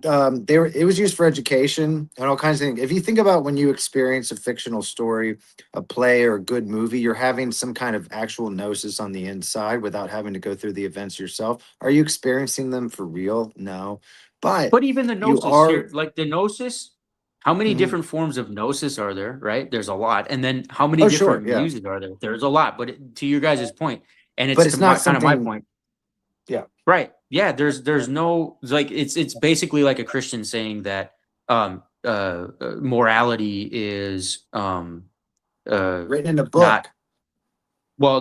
yeah, written in a book, but what's the term that they always use? I forget the term. Somebody give it to me. It's not relative. Well, it is relative, but they claim that it's objective. Yeah, that's it. Not subjective, but objective. And so they claim that morality is objective, but it's not, because it's change. Literally the definition of all relative, because it changes by culture, right? One culture might think that eating babies is okay, right? To the sky god. The other one might think throwing a baby off a cliff is better. Okay. Another Yes. one might Okay. not throw babies off a cliff, Yeah. right?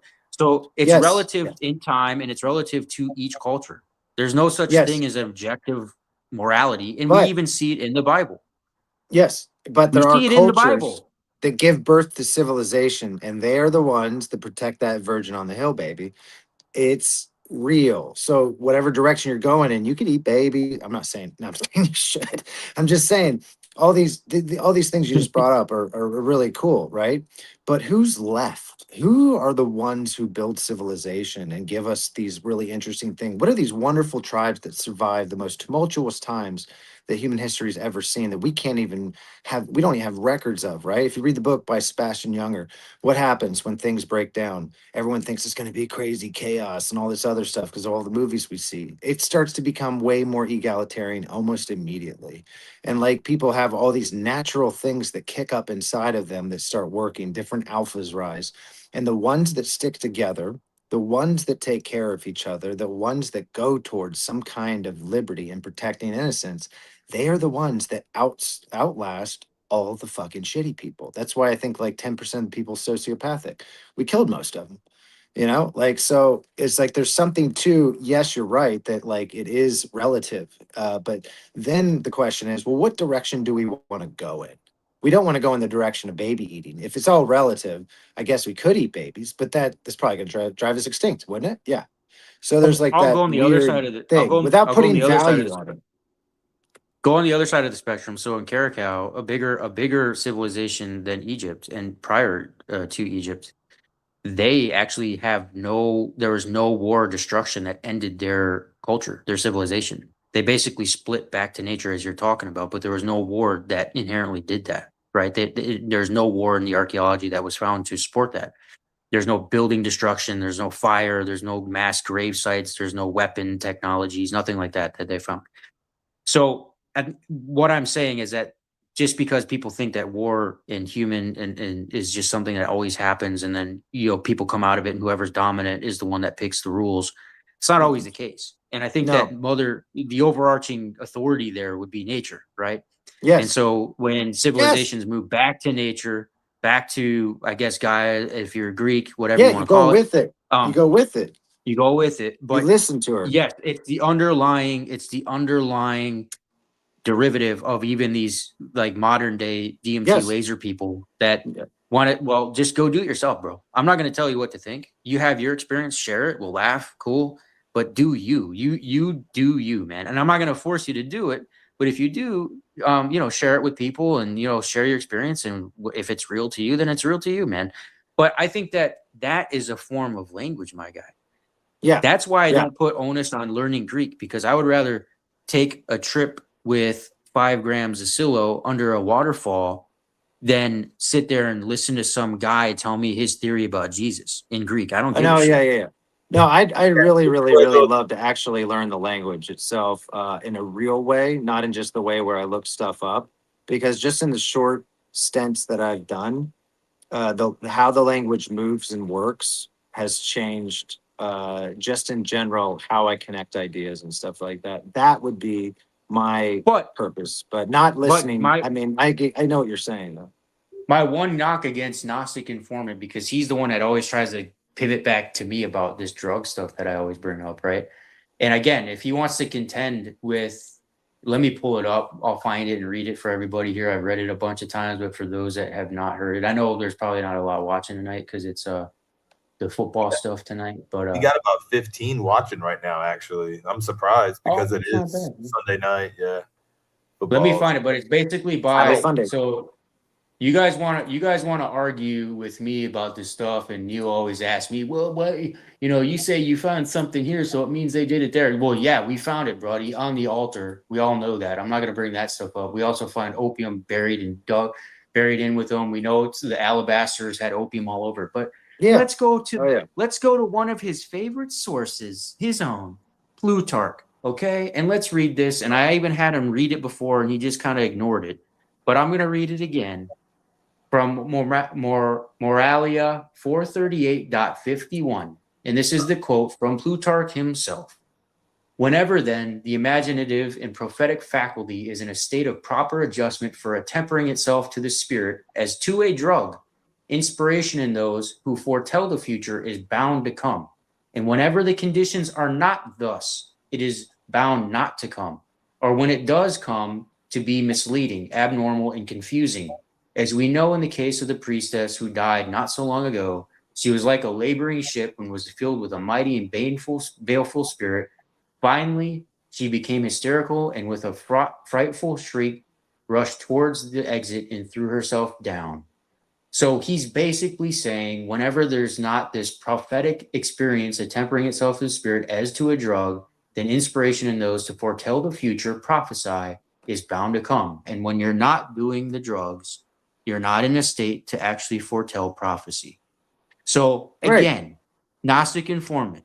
It's the power of the gods. Don't yell at me. Go yell at Plutarch if you want.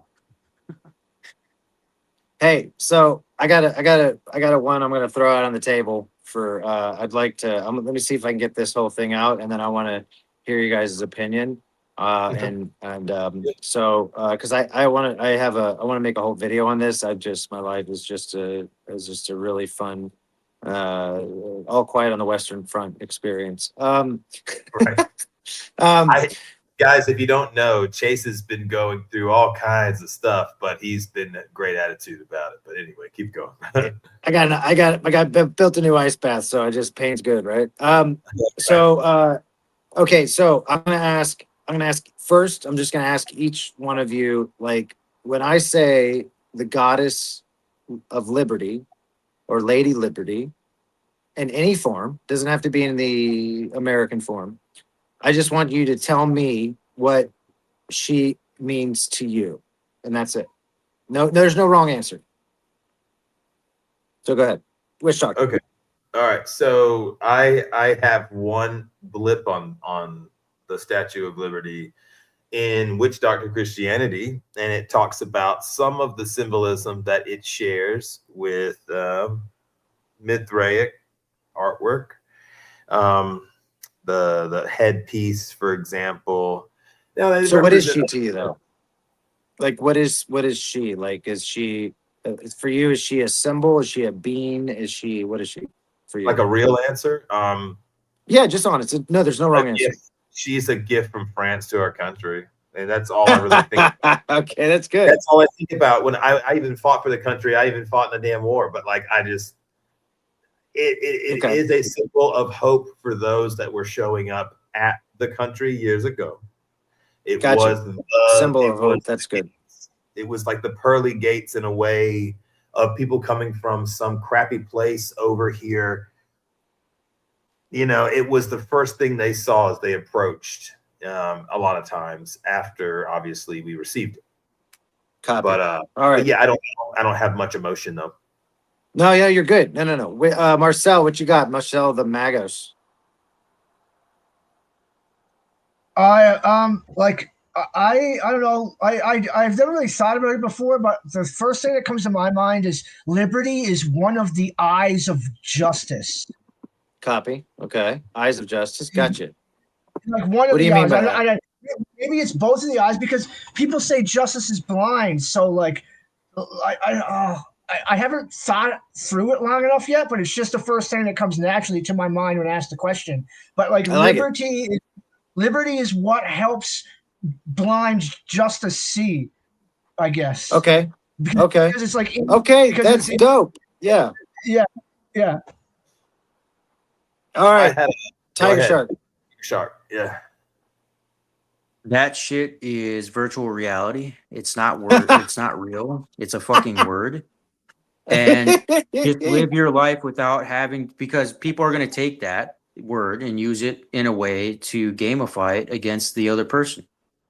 It's used Okay. by a government in the way to gamify against people, to give them false sense of hope, to give them courage, to take that away from them at times. And so I think it's bullshit and nothing yet. I mean, if you're waiting around for fucking Time Magazine to tell you that you have liberty now because you have you have First Amendment right. I mean, just go fucking get off your ass and go do something for yourself, right? Yeah. Get Fair, back in yeah. touch with yourself any way that you can do that. I don't want to say there's only one way to do that. But whatever way you want, find yourself, find peace, find calm, find clarity. Christians want to say that their synagogue or whatever, their church is their place of worship.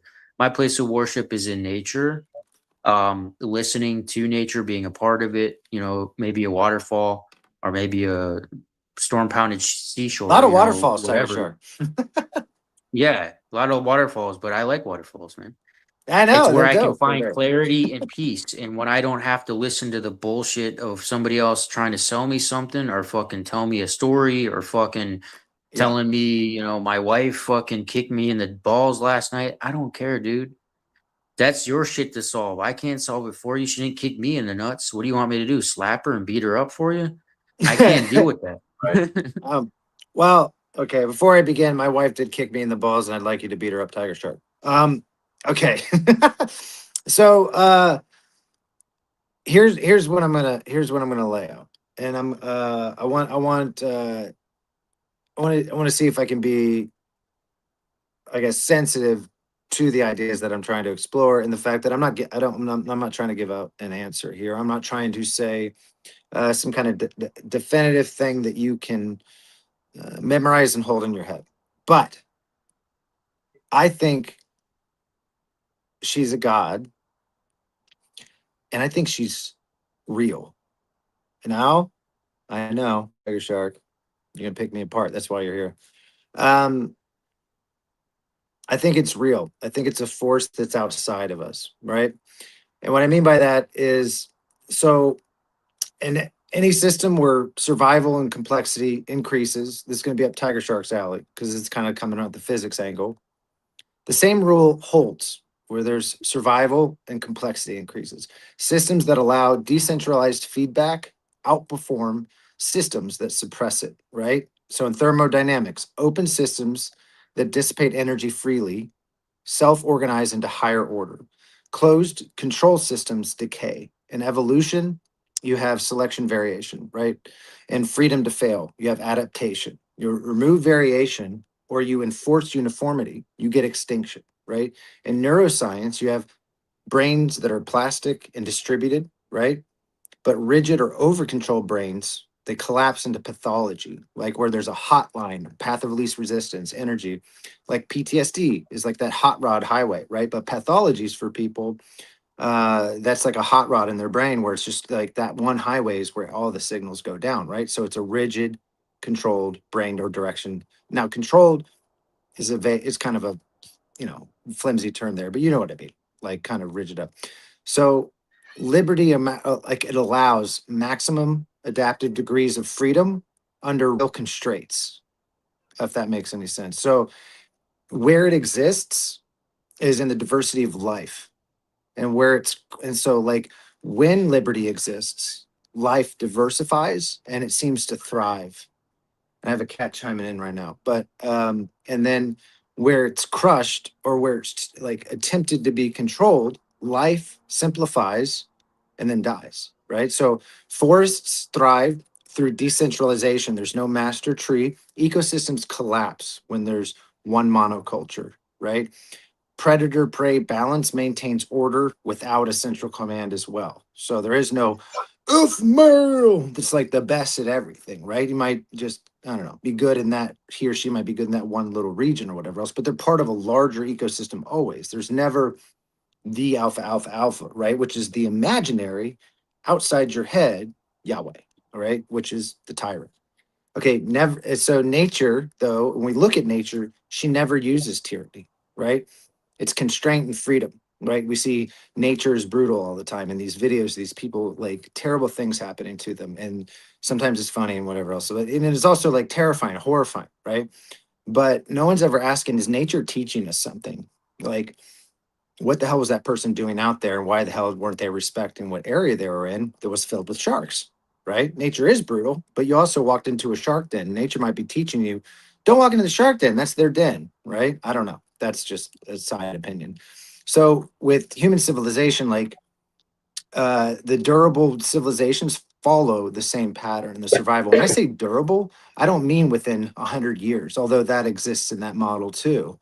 I mean like the survive the bottleneck of famine, of like volcanoes hitting, of like who knows? I don't know, man. There's like so many ways tribes have survived, and we don't have a lot of that history because a lot of them have been wiped out or things just don't hold up as good, right? So think about rights within a group. They emerge because individuals must like respond to reality and not decree, right? We have to better ourselves and transform in order to survive and like take care of each other. We have to have that freedom to connect our own divinity and transform. And if we don't, if we're all just transforming in one way, we're not going to be ready for something coming up the hill, right? That's all of a sudden we're dealing with problems this one way and we're all pointing in this direction, but we killed off any diversity. And then something comes in from the left angle, right? That'll wipe us out, drives us extinct, right? So law and order emerges when rules limit force but preserve choice. So everybody talks about law and order being some kind of moral thing. I think it comes from liberty. And I think the core of it is your freedom to express yourself, not your freedom to force it on others, which includes stealing their shit, like raping their girlfriend, stealing their goat, beating kids, whatever it is, you're taking away that other human's liberty in some kind of way. And I think that that is the backbone of where our morality and law and order come from. Our innovation explodes when our permission is replaced with competition. Now that's a touchy one, right? Because then we think competition is winning, right? That is a whole fucking, I think, psyop. Like, you're winning. Winning what? What are we arriving at, right? But excelling or getting better at something through the friction of others, wrestling, grappling, science, whatever it is, right? We only get there by that friction, right? Tyranny always claims order, and it always produces fragility. What is the tyrant but always the projection of someone strong and they're weak and goofy? Look at Kim Jong Il, right? Um, so anyway, I think it's a god because it's like a force outside of human beings, and when we interact with it, it somehow produces some kind of egalitarian, naturally egalitarian, that makes our bodies healthier, that makes everything healthier, because we come from those people that survive the craziest shit in like the tumultuous things of nature.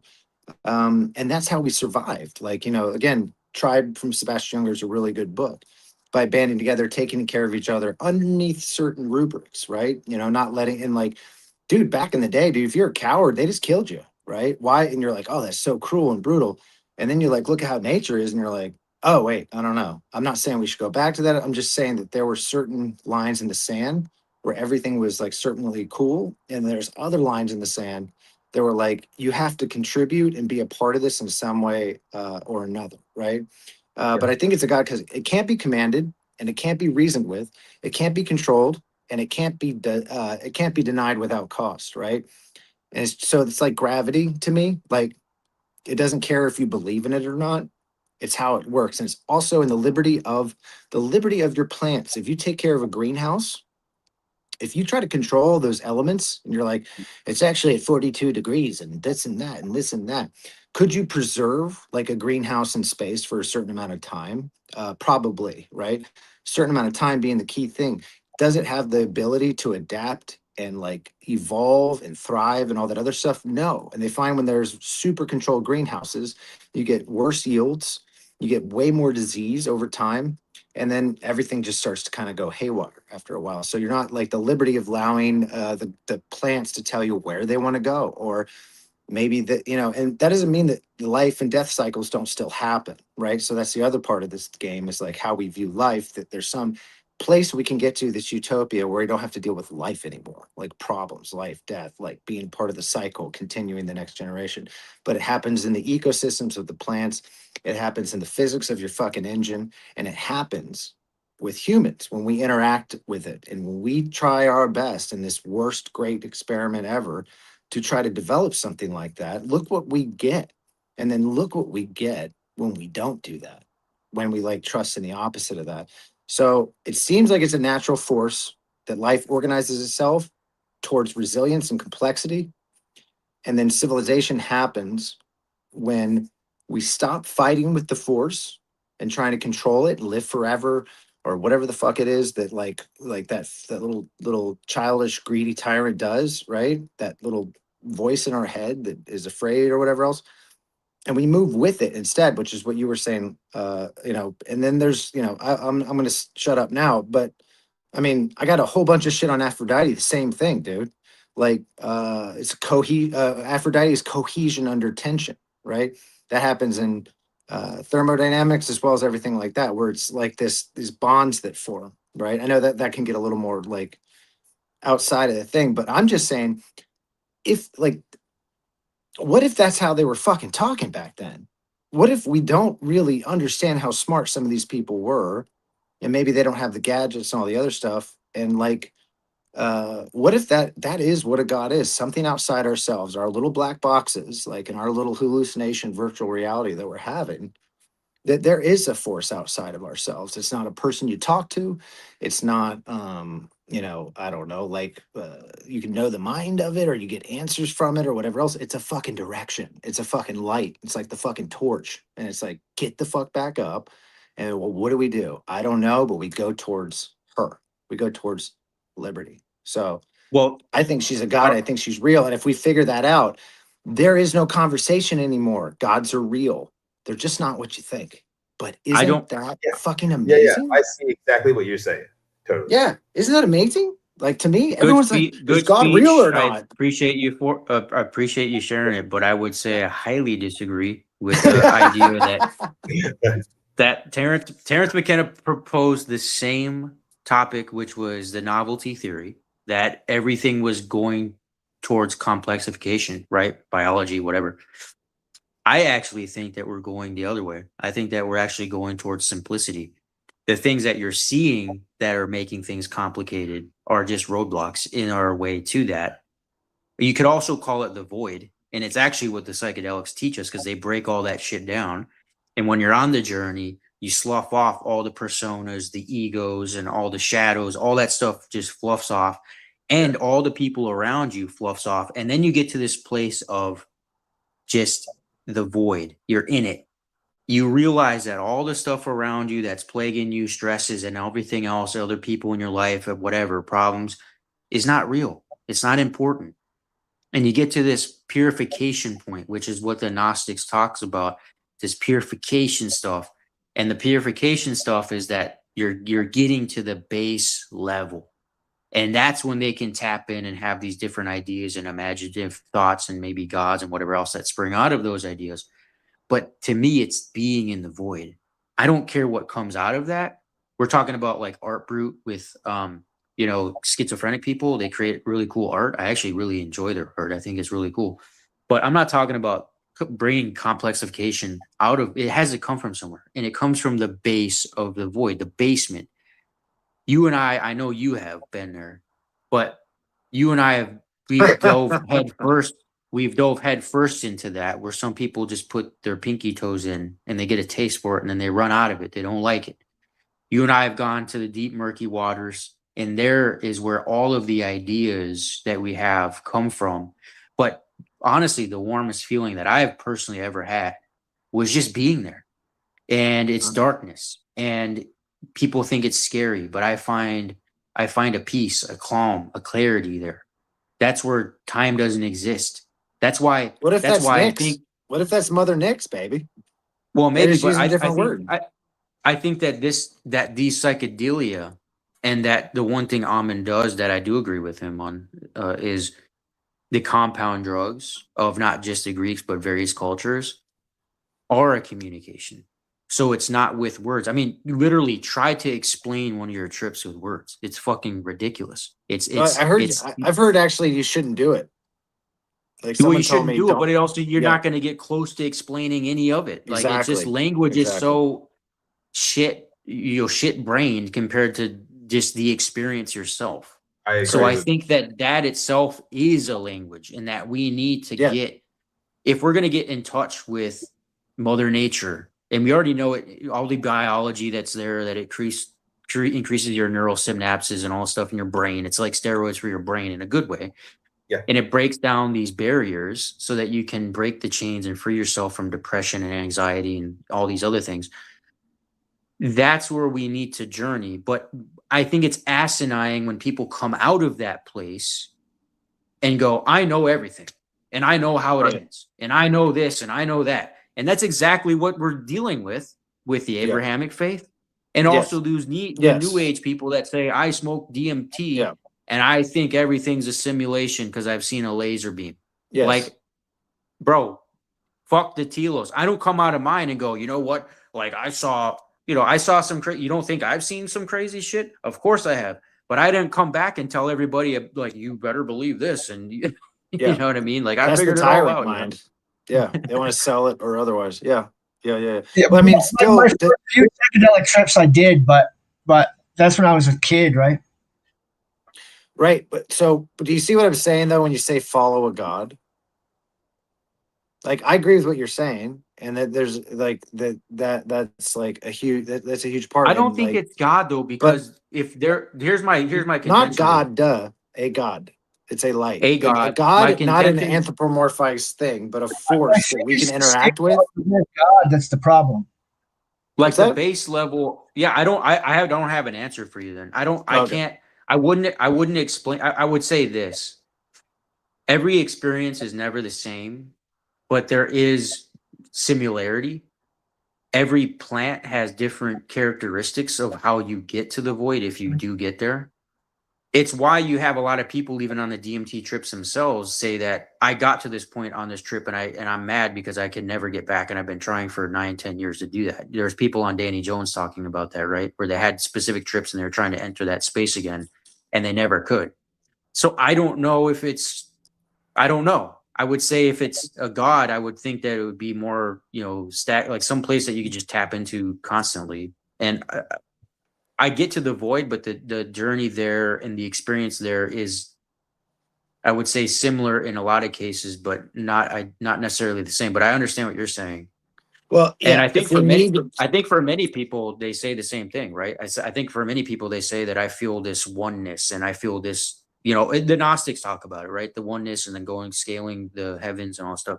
They talk about and going deeper. That's the way I think about it. Like when they say I'm achieving more enlightenment, it's like they're going deeper into it. So like maybe they had an experience where like they slough off some of the ego stuff and they come out of it. And yeah, that's like the first phase. And then the second phase is like they slough off not only their egos, but they slough off all the egos of everybody around them. And then they keep going down and down and down. And then they get to the like end where it's like this death inducing experience where they physically feel like I've gotten there where you feel like you're literally physically dying. You're not, but you feel that way.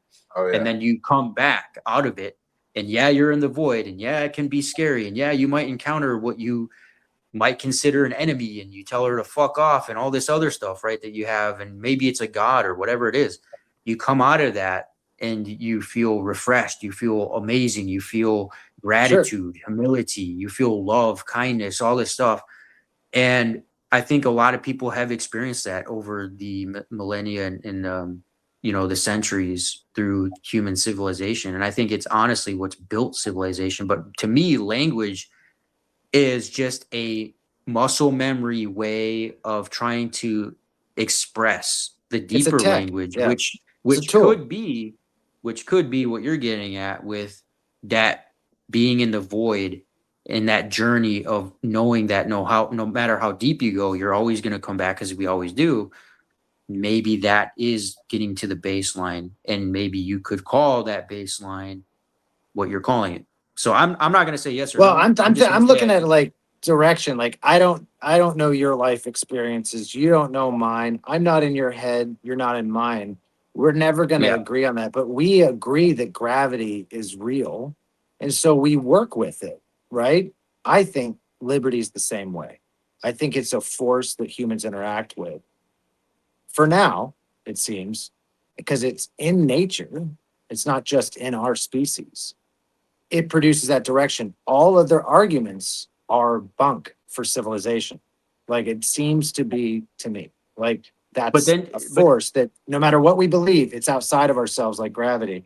And if we interact with it and we try, and I think that that's what they're trying to do with the language is try to encode it, but they couldn't quite get it because I mean the cycles of civilization still happen, and maybe cycles just happen in nature in general, right? So there's one of the things. But even in a lot of these tribes that survive, they have liberty-based goddesses. They're not called maybe the same thing or whatever else, but they represent the same thing. And these egalitarian things that allow more alphas to rise, that allow more morality, the invention, and all these like really crazy stuff. That's what I mean. It's like, how do we do that? Like, like the crabs aren't doing it, the lobsters aren't, like the squirrels aren't doing it. Why is it that like it seems to me that when we interact with this force, it always produces this direction. Now, what that direction is can be diverse and crazy. There's ups and downs, and there's still problems. There's no right answer utopia you arrive at, but none of us here think that that's a real thing anyway.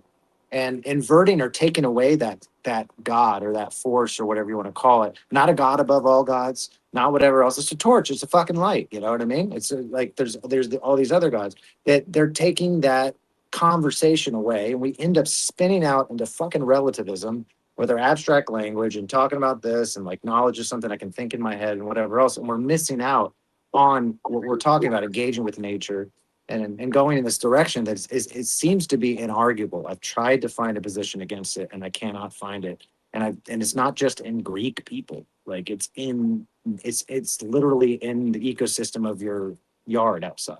You know what I mean?